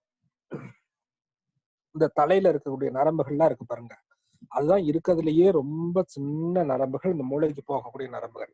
இந்த மூளைக்கு போற நரம்பெல்லாம் விரிஞ்சிருச்சுன்னு வச்சுக்கோங்களேன், அப்ப இரத்த ஓட்டம் என்பது மூளைக்கு அபரிமிதமாக ஓடும். அப்ப மூளைக்கு இரத்த ஓட்டம் அபரிமிதமாக கொடுக்கப்படும் போது மூளையில இருக்கக்கூடிய இந்த நியூரான்ஸ் எல்லாம் செயல்படுறது ரொம்ப வேகமா செயல்படும். அப்போ ஒரு நியூரான்ல இருந்து வரக்கூடிய செய்தியை இன்னொரு நியூரான் வாங்கி இன்னொரு நியூரானுக்கு அனுப்புறதுக்குள்ள செய்தி 2 செய்தியா மாறி போயிடும். அப்போ சொல்றது ஒண்ணு செய்யறது ஒண்ணா இருக்கும். அதனாலதான் கோபம் வந்த உடனே இவங்க என்ன சொல்றாங்க என்ன செய்யறாங்கன்னு அவங்களுக்கே தெரியாம செய்ய ஆரம்பிக்கிறதுக்கு இது ஒரு காரணங்க. இன்னும் அந்த சூடு அதிகமானா மூளை செல்களை எல்லாம் தாக்கி செயலிழக்க செய்யும் போது மயக்கம் வந்து விழுந்துடுறாங்க இல்லையா? அப்படி மயங்கி விழுந்த நிலையில கொஞ்ச நேரம் அமைதியாயிடுறாங்க. அப்போ தானாகவே ஒரு ஸ்டேஜ்ல இந்த உடல் இயக்கத்தை நடத்த முடியல அப்படிங்கும் போது இறைவன் இந்த மன இயக்கத்தை தானா கட் பண்ணி உடம்புக்குள்ள அந்த ஜீவகாந்தத்தை கூட்டுவதற்கான ஒரு சூழலை உருவாக்குகிறான். அதுதான் மயங்கி கீழே விழக்கூடிய நிலை. அப்போ சும்மாதானே கோவப்படுறோம் அப்படின்னு கோவப்பட்டா எவ்வளவு மாற்றங்கள் உடம்புக்குள்ள நகழுது என்பதை அப்படியே அனுபவிச்சு பாருங்க. கொஞ்ச நேரம் உட்கார்ந்து சிந்தனை செய்து பாருங்க. இவ்வளவு மாற்றம் நம்ம உடம்புக்குள்ள வருது அப்படின்னு தெரிஞ்சு நம்ம உடம்புல இருக்கக்கூடிய உயிர் சக்தியை அபரிமிதமாக செலவாக்குகிறது என்பதை தெரிஞ்சு இனிமேல் நம்ம கோவப்படலாமா அப்படின்னு சிந்தனை செய்யுங்க. அப்போ உடல் இயக்கத்தை பாதிக்குது. அதனாலதான் தன்னுடைய கழுத்தை ஒரு நல்ல கூர்மையான வாளை கொண்டு தானே அறுத்து கொள்வதற்கு சமம் அப்படிங்கிறார் பாரதியார். இந்த கோபம் வந்துருச்சுன்னா அப்படிப்பட்ட குணம் அப்படிப்பட்ட கோபம் இனிமேல் நமக்கு தேவையா அப்படின்னு சிந்திப்போம். இந்த உடலை கெடுத்துக்கிட்டு இந்த மனதை கெடுத்துட்டு அதுலயும் இன்னும் நல்ல தவம் செய்து மன அலைவேகத்தை ஒரு டெல்டா ஃப்ரீக்வன்சிக்கு சாதாரண பீட்டா ஃப்ரீக்வன்சில இருக்கக்கூடிய மன அலை சூழல் வேகத்தை குறைச்சு டெல்டா ஃப்ரீக்வன்சி வரைக்கும் பயிற்சி பண்ணி கொண்டு வரோம். இந்த மாதிரி ஒரு நிமிஷம் கோவம் வந்த உடனே என்ன ஆயிடுது, இந்த டெல்டா ஃப்ரீக்வன்சில இருக்கக்கூடிய மன அலை வேகம் மறுபடியும் பீட்டா ஃப்ரீக்வன்சிக்கே வந்துடும். இப்ப பீட்டா ஃப்ரீக்வன்சிக்கே வந்துச்சுன்னா மறுபடியும் டெல்டா ஃப்ரீக்வன்சிக்கு கொண்டு போறது எவ்வளவு கஷ்டம்னு நினைச்சு பாருங்க. அப்போ இப்படி நாம இந்த மன அலை சுழல் வேகத்தை மாற்றி மாற்றி பயன்படுத்துகிற போது இந்த மன அலை வேகம் எப்பொழுதுமே உணர்ச்சி வசப்பட்ட நிலையிலேயே இருந்து பழகும். அப்போ தவத்திலையும் உயர்ந்து போக முடியாமல் போயிடும். அதனால நம்ம என்ன பண்ணணும் அப்படின்னா இந்த உடல் நலத்தை கெடுக்கிறது மனநலத்தை கெடுக்கிறது என்பதை நன்கு உணர்ந்து கொள்ளும். இதோடு நிக்குதா அப்படின்னா இல்ல. நாம ஒருத்தர் உருவாக்கக்கூடிய கோபம் இப்ப காலையில நான் வேலைக்கு போறேன் அப்படின்னாக்க வீட்டுல பாத்தீங்கன்னா முதல்ல யார் அதிகமா நம்ம வீடுகள்லாம் கோபத்தை உருவாக்கக்கூடியவர்கள்னா கணவன் மனைவின்னு முதல்ல சொல்லுவாங்க. கணவனா இருந்தா மனைவி, மனைவியா இருந்தா கணவன் சொல்லுவாங்க. இவங்க 2 பேத்துக்கும் எதனால கோபம் வருதுன்னு பாத்தீங்கன்னா குழந்தைகளால நினைக்கிறேன் இல்லையா? இப்போ அந்த நேரத்துல குழந்தைகள் அது எதுவும் தேடிட்டு இருப்பாங்க. இப்ப இவங்க 2 பேத்துக்கும் ஒருத்தர் சண்டை வருது. இந்த சண்டையில அதிகமாக கோபம் உருவாகுது. இப்ப இந்த கோபம் வந்துருச்சுன்னு வச்சுக்கலேன், இப்ப இவர் இந்த டென்ஷனோட அந்த குழந்தைங்களை புடிச்சு 4 அடி அடிச்சுட்டு இவர் பாட்டுக்கு வேலைக்கு போறாரு. அந்த வேகத்துல வண்டி எடுத்துட்டு போனா எங்கேயாவது போய் மோதி ஆக்சிடென்ட் ஆகிறதுக்கும் வாய்ப்பு உண்டு. அதையும் மீறி ஆபீஸ்க்கு போனா ஆபீஸ்ல இருக்கக்கூடியவர்களை எல்லாத்துக்கிட்டையும் அந்த எரிச்சலும் கோபமும் தானாகவே வெளிப்பட்டு போகும். இப்படி ஒருத்தர் போய் காலையில டென்ஷன் ஆக்கிட்டாருன்னு வச்சுங்க, அந்த ஆபீஸே இன்னைக்கு டென்ஷனா மாறிடும். அந்த ஆபீஸே டென்ஷன் ஆயிடுச்சுன்னா அந்த வேலைகள் எல்லாம் சரியாக செய்ய முடியாம தடுமாறி நிற்கும். அடுத்து அவர் திரும்பி வீடு வர வரைக்கும் எத்தனை பேரை சந்திக்கிறாரோ அத்தனை பேரிடத்துலயும் இந்த கோபம் ஒரு சங்கிலி தொடர் போல பரவி இந்த சமுதாயத்தையே சீர்கெடுத்து விடுகிறது அப்படின்னு சொல்றாரு. அப்படி சமுதாயத்தையே சீர்கெடுத்துருச்சுன்னு வச்சுங்க, இப்ப அடுத்தாப்புல என்ன பார்த்தோன்னா நான் எப்ப பார்த்தாலும் கோபமா எரிச்சலா பேசக்கூடியவனா இருந்தா அடுத்தாப்புல என்ன பார்த்த உடனே அவர் என்ன சொல்லுவாரு, ஐயோ அவன் வந்துட்டான்டா அப்படி போயிருவோம்டா அப்படின்னு சொல்றாங்கன்னா இல்லையா? அப்ப நம்மள மற்றொரு இடத்துல கூடி வர ஒட்டாது. அப்ப நட்பு நலம் என்பது கெட்டு போச்சு. உடல் நலம் கெட்டுச்சு, மனநலம் கெட்டுச்சு, நட்பு நலம் கெட்டுச்சு. இன்னும் நான் என்ன சொன்னேன், நம்முடைய கருமையமும் கெட்டு போச்சு. அப்ப உடல் நலம், மனவளம், நட்பு நலம், கருமைய தூய்மை எல்லாம் போச்சுன்னா நம்ம இந்த இறைஞானத்தை அடைவது என்பது சாத்தியமா? அப்படிப்பட்ட ஒரு கொடிய இந்த சினத்தை நாம வென்றே ஆக வேணும் அப்படின்னு சொல்லி ஒரு உறுதியான மனநிலையை நமக்குள்ள உருவாக்கி கொள்ளணும். அந்த உறுதியான மனநிலை நமக்குள்ள உருவாக்கி கொண்டவாடா இந்த பயிற்சி செய்வது என்பது ரொம்ப ரொம்ப எளிமையான வழிகளாக மாறும். அதனால இந்த விளக்கத்தோடு இன்னைக்கு பயிற்சிகளை நாம் ஆரம்பிப்போம். மீதியை நாம இதனுடைய தொடர்ச்சியாக நாளைக்கு மீதியை பார்த்துக் கொள்ளலாம். சரி, இப்ப அப்படியே கண்களை மூடி அமர்ந்து கொள்ளுங்க. தவநிலைக்கு வாங்க.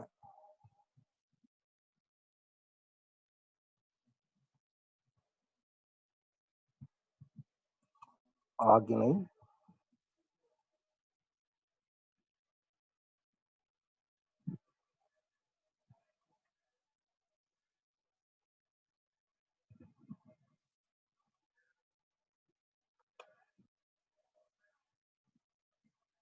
துரியம்,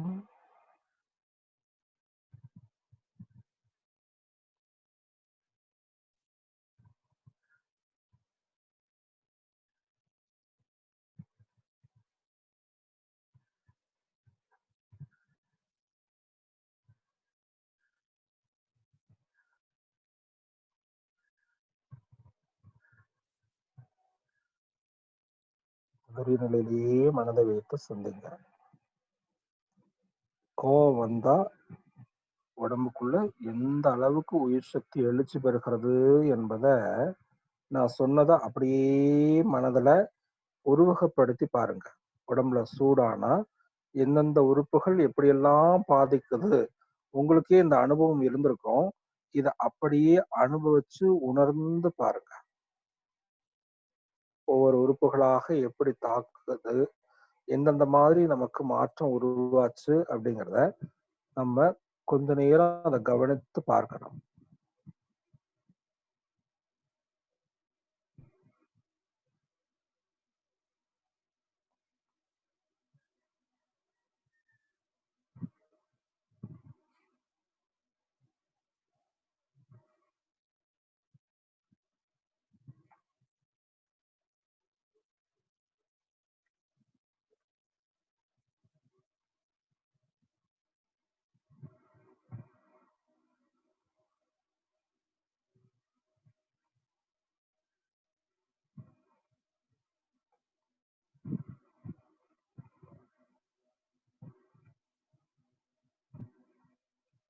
நம்ம உடலுக்குள்ளாக எத்தகைய மாற்றங்களை ஒரு கோபம் என்கிற ஒரு செயல் உருவாக்குகிறது என்பத நமக்கு உருவாகி அந்த சூழலை எல்லாம் மனதுல கொண்டு வந்து அப்படியே பாவனை செய்து பாருங்க.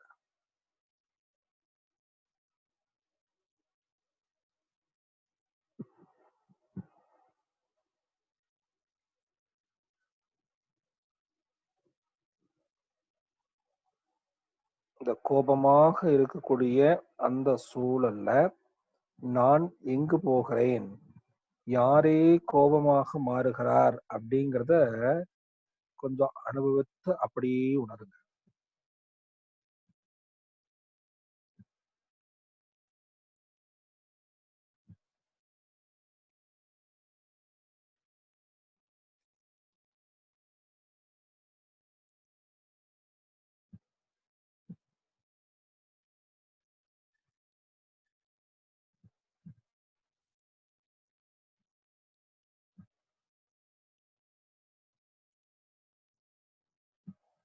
இந்த கோபம் வந்துருச்சுன்னா நமக்கும் பிறருக்கும் எந்த அளவுக்கு பாதிப்புகள் ஏற்படுகிறது, நம்ம மட்டும் இல்ல, இந்த சந்ததிகளை மட்டும் இல்ல, ஏழ் பிறப்பும் துன்பத்தை உருவாக்குகிறது என்பதை நன்கு உணர்ந்து கொள்ளுங்க. இந்த சமுதாயத்தை இந்த அளவுக்கு சீர்கெடுத்தி வைத்தது நம்மளுடைய அந்த கரு உருவாகிற காலத்திலேயே ஏற்பட்ட அந்த உணர்ச்சி வேக நிலைதான் என்பதை நன்கு உணர்ந்து கொள்ளுவோம். நம்முடைய குழந்தைகளுடைய மனநிலை என்னவோ அதற்கு முழு பொறுப்பும் நம்ம தான் காரணம்.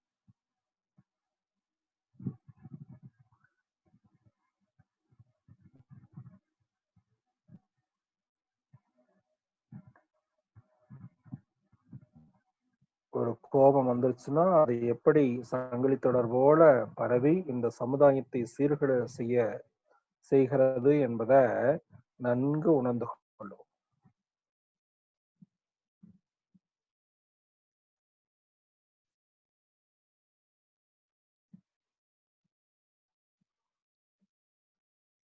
கோபத்தினால வரக்கூடிய கேடுகளை எல்லாம் நன்கு உணர்ந்து கொண்ட நாம் இவ்வளவு கேடுகள் விளைவிக்கக்கூடிய கோபம் யார் யார் மேல வருது அப்படிங்கிறத அப்படியே சிந்தனை செய்து பாருங்க. ஒரு நாளைக்கு நம்ம காலையில எழுந்ததுல இருந்து யார் யார் இடத்துல எல்லாம் அதிகமா கோவப்படுறோம் அப்படின்னு பாருங்க. அவங்க உருவத்தை எல்லாம் மனதுல போட்டு நீங்க நினைச்சீங்கன்னா அப்படியே அவங்க உருவம் எல்லாம் நம்ம கிட்ட வரும்.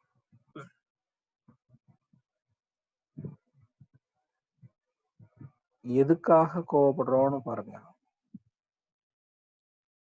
அவர்கள் மீது இருக்கக்கூடிய உரிமை அல்லது அவர்கள் மீது இருக்கக்கூடிய பற்றின் காரணமாக அவர்களை எப்படியாவது மாத்திடணும் அப்படிங்கிற ஆசையின் காரணமாக அவர்களை எப்படியாவது இந்த நல்ல நிலைக்கு திருப்பிடணும் அப்படிங்கிற வேகத்துல நாம கோவப்படுறோம்.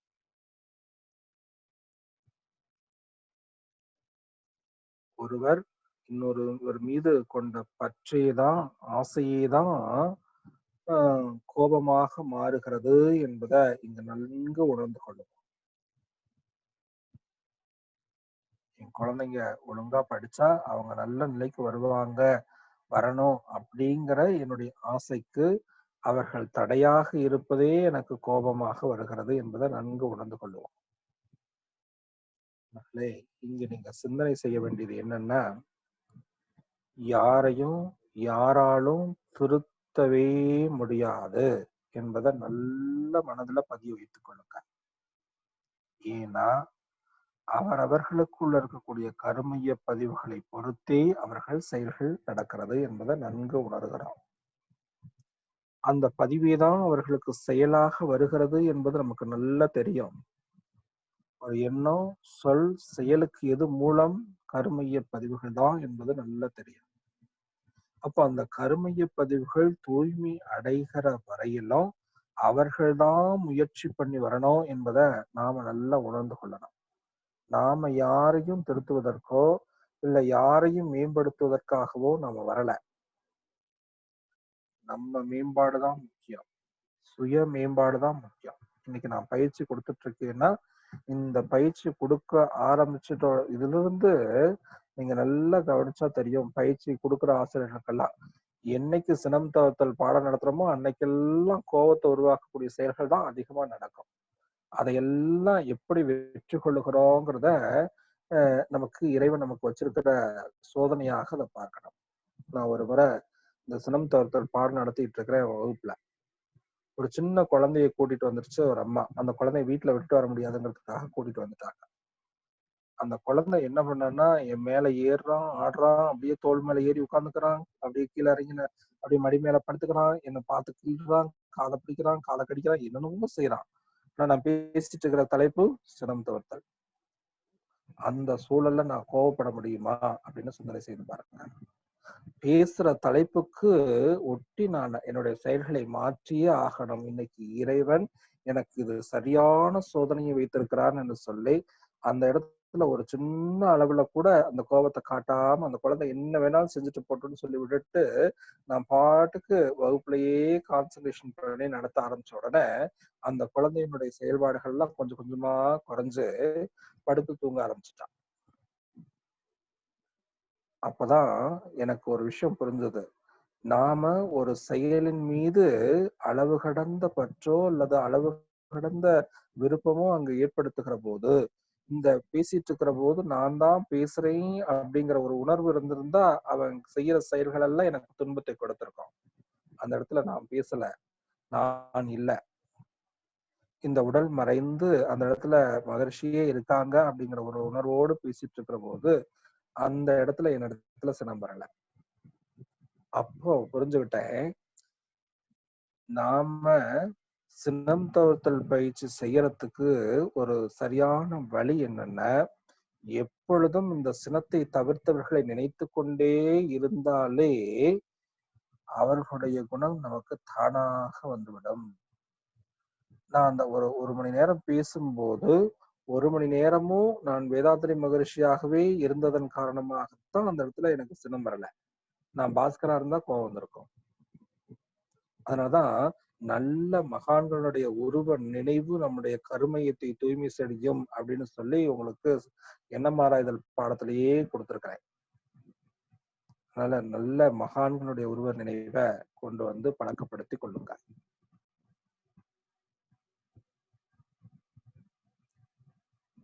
இத்தகைய உரிமையும் பற்றும் நமக்கு தேவையில்லை.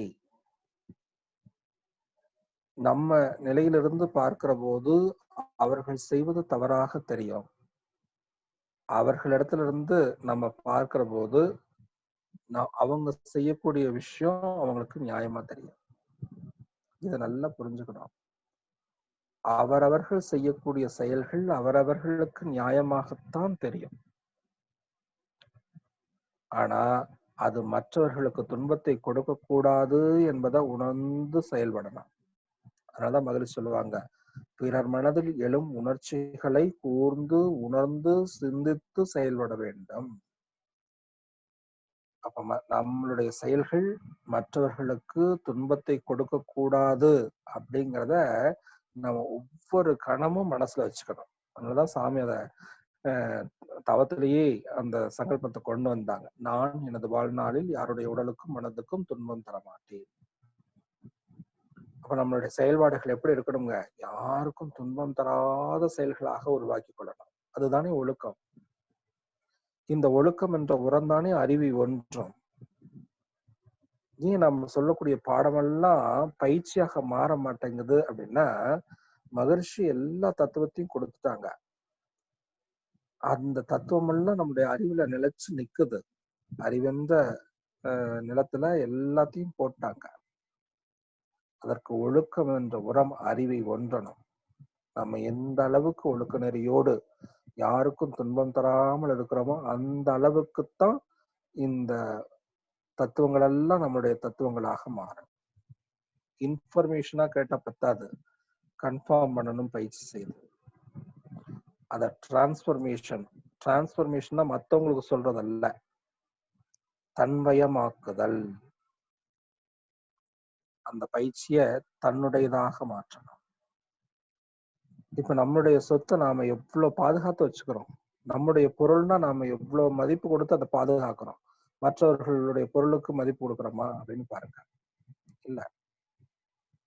அப்ப நம்முடைய பொருள் நம்ம நினைக்கும் போது எந்த அளவுக்கு மதிப்பு கொடுக்கிறோமோ அது போல இந்த தத்துவங்கள் எல்லாம் என்னுடைய தத்துவம், நான் வாழ்க்கையில கடைபிடிக்க வேண்டியது அப்படின்னு சொல்லி நாம எப்போ தன்மயமாக மாற்றிக்கொள்ளுகிறோமோ அப்பதான் இந்த தத்துவங்கள் எல்லாம் நாம கடைபிடிக்க முடியும். அதனால இந்த உயர்ந்த தத்துவத்தை நம்மளுடைய தத்துவமாக மாற்றிக்கொள்ளுங்க, டிரான்ஸ்பர்மேஷன் பண்ணிக்கங்க. தன்வயமாக்குதல் என்ற ஒரு உயர்ந்த நிலையை உருவாக்கி கொள்ளுங்க. அதெல்லாம் உங்களுடைய கர்மயத்தில் அப்படியே பதிவு பண்ணணும். சரி, இப்போ சினத்தினுடைய கேடுகள் எல்லாம் நல்லா உணர்ந்துட்டோம். இந்த சினம் வந்தா தனக்கும் பிறருக்கும் என்ன துன்பங்கள் அப்படிங்கறத நல்லா உணர்ந்து கொண்டோம். இந்த சினம் யாரிடத்துல கோபம் வருது அப்படிங்கறத நல்லா புரிஞ்சுக்கிட்டோம். நமக்காகவே, நம்மளுடைய வாழ்நாளுடைய முன்னேற்றத்துக்காகவே வாழ்ந்து கொண்டிருக்கக்கூடியவர்களிடத்தில் தான் அதிகமாக கோபம் வருது. இது ஒரு நன்றி இல்லாத செயல் என்பதை நன்கு புரிந்து கொண்டோம். இந்த சினம் எங்கிருந்து வந்தது? இவ்வளவு ஒரு கொடிய சினம் அப்படிங்கிற அந்த சினம்ங்கிற அந்த ஒரு பதிவு நமக்கு எங்கிருந்து வந்தது அப்படிங்கிறத சிந்தனை செய்து பாருங்க. 2 அறிவு ஜீவராசியிடத்திலிருந்து வந்தது. 2 அறிவு ஜீவராசியிடத்திலிருந்து எப்படி வந்தது? தேவையின் காரணமாக ஒரு புழுவை இன்னொரு புழு அடித்து அதனுடைய வாழும் சுதந்திரத்தை பறித்து வதைத்து கொன்று அந்த உடலையே உணவாக உட்கொள்ளுகிற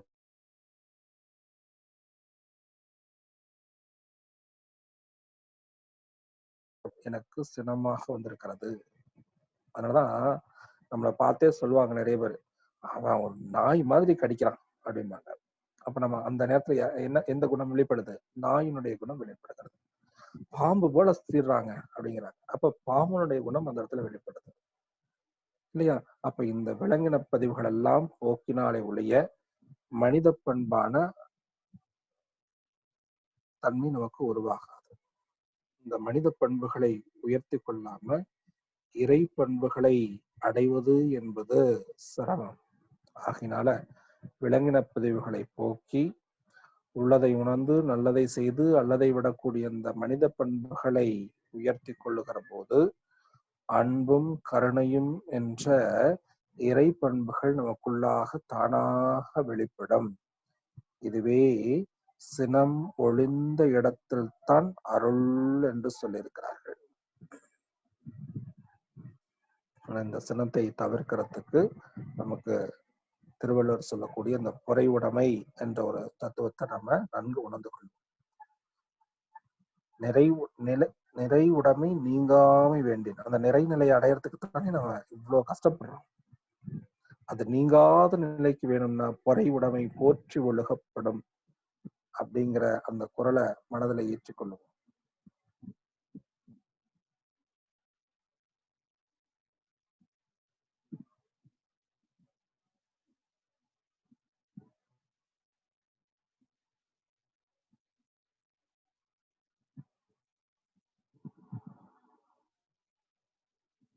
வாழ்க வளமுடன். இந்த உயர்ந்த சிந்தனையிலேயே, இந்த உயர்ந்த விழிப்பு நிலையிலேயே மனம் எப்பொழுதும் லயமாகி இருக்கட்டும். இதையே நாளைக்கு வகுப்புக்கு வர்ற வரைக்கும் உங்க மனதுல அடிக்கடி அடிக்கடி நினைத்து நினைத்து நினைத்து உரு போட்டுக்கொண்டே இருங்க. இந்த தத்துவ விளக்கங்கள் எல்லாம் புரிகிற போது அதுக்குள்ள இருக்கக்கூடிய கருத்துக்களுடைய ஆழம் உங்களுக்கு தெளிவாக விளக்கம். அந்த விளக்கமே உங்களுக்கு பழக்கமாக மாறும். அந்த பழக்கமே பயிற்சியாக மாறும்.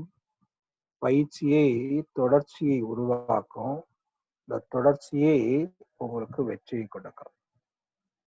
அதனால அத்தகைய ஒரு உயர்ந்த வெற்றியை நீங்கள் எல்லாம் பெற்று உங்கள் வாழ்விலே மென்மேலும் சிறப்பு பெற்று சிறந்தோங்கி வாழ வேண்டும் என்று சொல்லி இறைநிலையோடு இணைந்து ஒருவர்களோடு வாழ்த்து மகிழ்கிறேன். வாழ்க வளமுடன். வாழ்க வளமுடன். வாழ்க வளமுடன். வாழ்க வளமுடன். மனித இனத்தை குளிர்விக்க வந்த அருட்தந்தை வேதாத்ரி மகரிஷி அவர்களின் உயிர்கலப்போடு மிக உயர்ந்த நிலையில் அருட்பணியாற்றி வரும் பேராசிரியர் சி பாஸ்கரன் ஐயா அவர்கள் நடத்திய சினம் தவிர்த்தல் பயிற்சியின் முதல் நாள் அமர்வில் நீங்கள் அனைவரும் மிக உயர்ந்த மேன்மையை அடைந்திருப்பீர்கள் என்று 100% நம்புகிறோம். அந்த அளவுக்கு திட்டமிடப்பட்டு அவரு ப்ரிப்பேர் பண்ணிலாம் எழுதிட்டு வர மாட்டாரு. அருள்தந்தை வேதாத்ரி மகரிஷி அவர்கள் சூக்குமமாக எழுந்தருளி அப்படின்னு சொன்ன உடனே மகரிஷி அவர்களும் வந்துருவாங்க. அப்படிப்பட்ட ஒரு புனிதமான ஒரு அருள் தொண்டர் நமக்கு கிடைச்சது. நாம் செய்த புண்ணியம், பாக்கியம். அவருடைய வழியில் அவராகவே நாம் மாற வேண்டும். நிறைய உதாரணங்கள் அவரே சொன்னாங்க. அதன்படியே வாழ்ந்து கொண்டும் வருகின்றார்கள். அப்படிப்பட்ட ஆசிரியருக்கு நாம் நன்றி கூறும் விதத்தில் கைகளை கோர்த்து கண்களை மூடி ஐயாவுடைய உருவத்தை மனக்கண் முன் கொண்டு வாங்க. நம்மளால கொடுக்க முடிந்தது வாழ்த்து. விலை மதிப்பில்லாத வாழ்த்துக்களை நாம் அவருக்கு பரிசாக கொடுப்போம். துரிய நிலையில் வந்தெல்லாம் ஐயாவுடைய உருவத்தை பாவனை செய்து கொள்ளுங்கள். பேராசிரியர் சி பாஸ்கரன் ஐயா அவர்கள் வாழ்க வளமுடன். பேராசிரியர் சி பாஸ்கரன் ஐயா அவர்கள் வாழ்க வளமுடன். அருட்பேராற்றல் கருணையினால் பேராசிரியர் சி பாஸ்கரன் ஐயா அவர்கள் உடல் நலம், நீலாயுள், நிறை செல்வம், உயர் புகழ், மெய்ஞானம் ஓங்கி வாழ்க வளமுடன். வாழ்க வளமுடன். வாழ்க வளமுடன். நண்பர்களே, ஒரு சில அறிவிப்புகள் இருக்குதுங்க. இன்று மாலை எத்தனை கோடி இன்பம் வைத்தாய் இறைவா என்ற மிக உன்னதமான மேன்மையான வேதாத்திரிய சிந்தனையை நமக்கு வழங்க வருபவர்கள் சென்னை கே சௌமித்ரன் பொன்னி தம்பதியினர். லேட்டா வந்தீங்கன்னா தயவுசெய்து ஏமாற்றம் அடைஞ்சிருவீங்க. ஏன்னா அவருக்கு தமிழ்நாடு முழுவதும் நிறைய அருளாளர்கள் இருக்கிறாங்க. அதனால அட்வான்ஸா வந்துருவாங்க. அப்ப நேரடியா வந்து நீங்க கேள்விகள் கேட்பதற்கு வாய்ப்புகள் இருக்குது. யூடியூப்ல கேட்கலாம். இருந்தாலும் அட்வான்ஸா வந்தீங்கன்னா தான் உங்களுக்கு இடம் கிடைக்கும் என்பதை மீண்டும் ஒரு முறை கூறிக்கொள்கிறேன். 5:45க்குலாம் நீங்க வந்துரணும். வெளியூர்ல இருந்து நிறைய முன்ன அட்வான்ஸா வந்துருவாங்க. அவருடைய நிகழ்ச்சி எப்பவுமே அப்படிதான். தயவுசெய்து முன்னேற்பாடாக வரவும் என்று கேட்டுக்கொண்டு, நாளை அருப்புக்கோட்டையிலிருந்து முனைவர் ராஜ்குமார் ஐயா அவர்கள், அவருக்கு ரொம்ப ஆசையா வந்து திருக்குறள் உட்பொருள் விளக்கம் நிறைய நான் கிளாஸ் எடுத்திருக்கிறேங்க. எனக்கு அதை பத்தி சொல்றதுக்கு ஒரு வாய்ப்பு கொடுங்கன்னு சொல்லி இன்னைக்கு காலைல கூப்பிட்டாங்க. நான் குழு அட்மின் ஜெயக்குமார் அவர்கிட்ட கேட்டேன். அவரும் ஒத்துக்கொண்டாங்க. அதனால இது வரைக்கும் யாரும் நிறைய இந்த சப்ஜெக்ட் பேசுனதில்ல. அந்த வாய்ப்பு வந்து அவருக்கு கொடுக்கப்பட்டுள்ளது. இப்படி நாள்தோறும் பல சிறப்பு நிகழ்வுகள் திட்டமிடப்பட்டு வருகின்றன. அடுத்த வாரத்துக்கு கூடிய அட்டவணை இன்று இரவு வெளியிடப்படும். நாளை சினம் தவிர்த்தல் 2ஆம் நாள் அமர்வு 10 மணிலிருந்து 12 மணி வரைக்கும். கைண்ட்லி ரெக்வஸ்ட்டுங்க. இந்த ஜிகே வசந்தியை ஜிகே வசந்தின்னு ஒருத்தவங்க வந்திருக்கிறீங்க. எந்த ஊருங்கம்மா நீங்க? எந்த ஊருங்க? பல்லடம் சார். பல்லடங்களா? ஆமாங்க சார். முன்னாலே அட்வான்ஸா வந்து நீங்க பெர்மிஷன் வாங்கணுங்கம்மா. பாஸ்வேர்டு மத்தவங்க வாங்கிட்டு இப்படி வரக்கூடாதுங்க. ஓகேங்க சார். Okay sir. உங்க நம்பர் நோட் பண்ணிங்க 85. Okay sir. 85ன்னு போட்டு உள்ள வந்தா தான் உள்ள அட்மிட் பண்ணுவாங்க. ஓகே சொல்லுங்க சார். நன்றிங்க. Right, okay. அவ்வளவுதான். நன்றி. G5 யாருங்க? ஒரு நிமிஷம். G5 சார் நானுங்க sir. G5 Hamsaveni sir. Hamsaveni. உங்க நம்பர் 86ங்கம்மா. Okay sir. Thank you sir. 86 போட்டு வரலாம். வேற யாரும் வந்திருக்காங்க புதுசா? ஹேண்ட் ரைஸ் பண்ணுங்க. G5 okay. இன்னொருத்தர் போயிட்டாரு. மோட்டரோட ஏதோ ஒன்று வந்துச்சு. பாருங்க, ஒரு ஆசிரியருக்கு நன்றி சொல்ல கூட மனசு வர மாட்டேது. 55 பேர் இருந்தாங்க, 8 பேர்த்த காணோம். வாழ்க வளமுடன். சினத்தத்தில் பயிற்சி நடத்திருக்காங்க. அதனால நாமளே வந்து சினத்தை தவிர்ப்பதற்கு இப்ப இருந்தே முயற்சி பண்ணணும். வாழ்க வளமுடன். ஒரு 3 நாட்கள் தொடர்ந்து வர முடியாத சூழ்நிலை இருக்கக்கூடிய அன்பர்கள் வந்து பெர்மிஷன் கேட்டுக்கிறாங்க. ஒரு சிலர் பெர்மிஷன் கேட்காம இருக்கிறாங்க. அவங்களாம் குரூப்ல இருந்து வெளியேற்றம் செய்யப்பட்டுள்ளார்கள். அது குழுவுடைய அட்மினுடைய உத்தரவு தான். வாழ்க வளமுடன். ஏதாவது டவுட்ஸ் இருந்ததுன்னா நீங்க குழு அட்மினுக்கு கூப்பிட்டு கேட்டுக்கலாம். கைகளை கோர்த்து கண்களை மூடி உலக நல வாழ்த்து பாடல் வரிகளில் மனம் லைக்கட்டும். உலகமெல்லாம் பருவமழை ஒத்தபடி பெய்யட்டும்.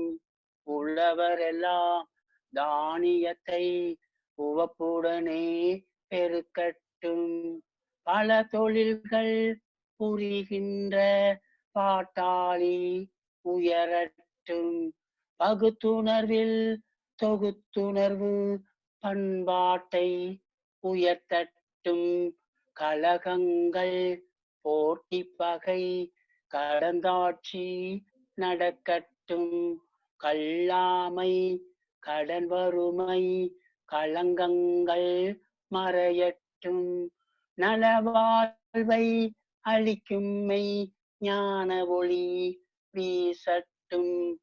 நம் கடமை அறவாழ்வின் நாட்டத்தே சிறக்கட்டும். நம் கடமை அறவாழ்வின் நாட்டத்தே சிறக்கட்டும். நம் கடமை அறவாழ்வின் நாட்டத்தே சிறக்கட்டும். வாழ்க வையகம், வாழ்க வையகம், வாழ்க வளமுடன். வாழ்க வளமுடன். ஒரு 2 பாடல்கள் டைப் செய்து வேதாத்திரிய தற்சோதனை பட்டறையில் பதிவேற்றம் செய்யப்பட்டுள்ளது. அன்பர்கள் படித்து பயன்பெறுமாறு அன்போடு கேட்டுக்கொள்கிறோம். மீண்டும் மாலை 5:40 மணிக்கு சந்திக்கலாம். வாழ்க வையகம்,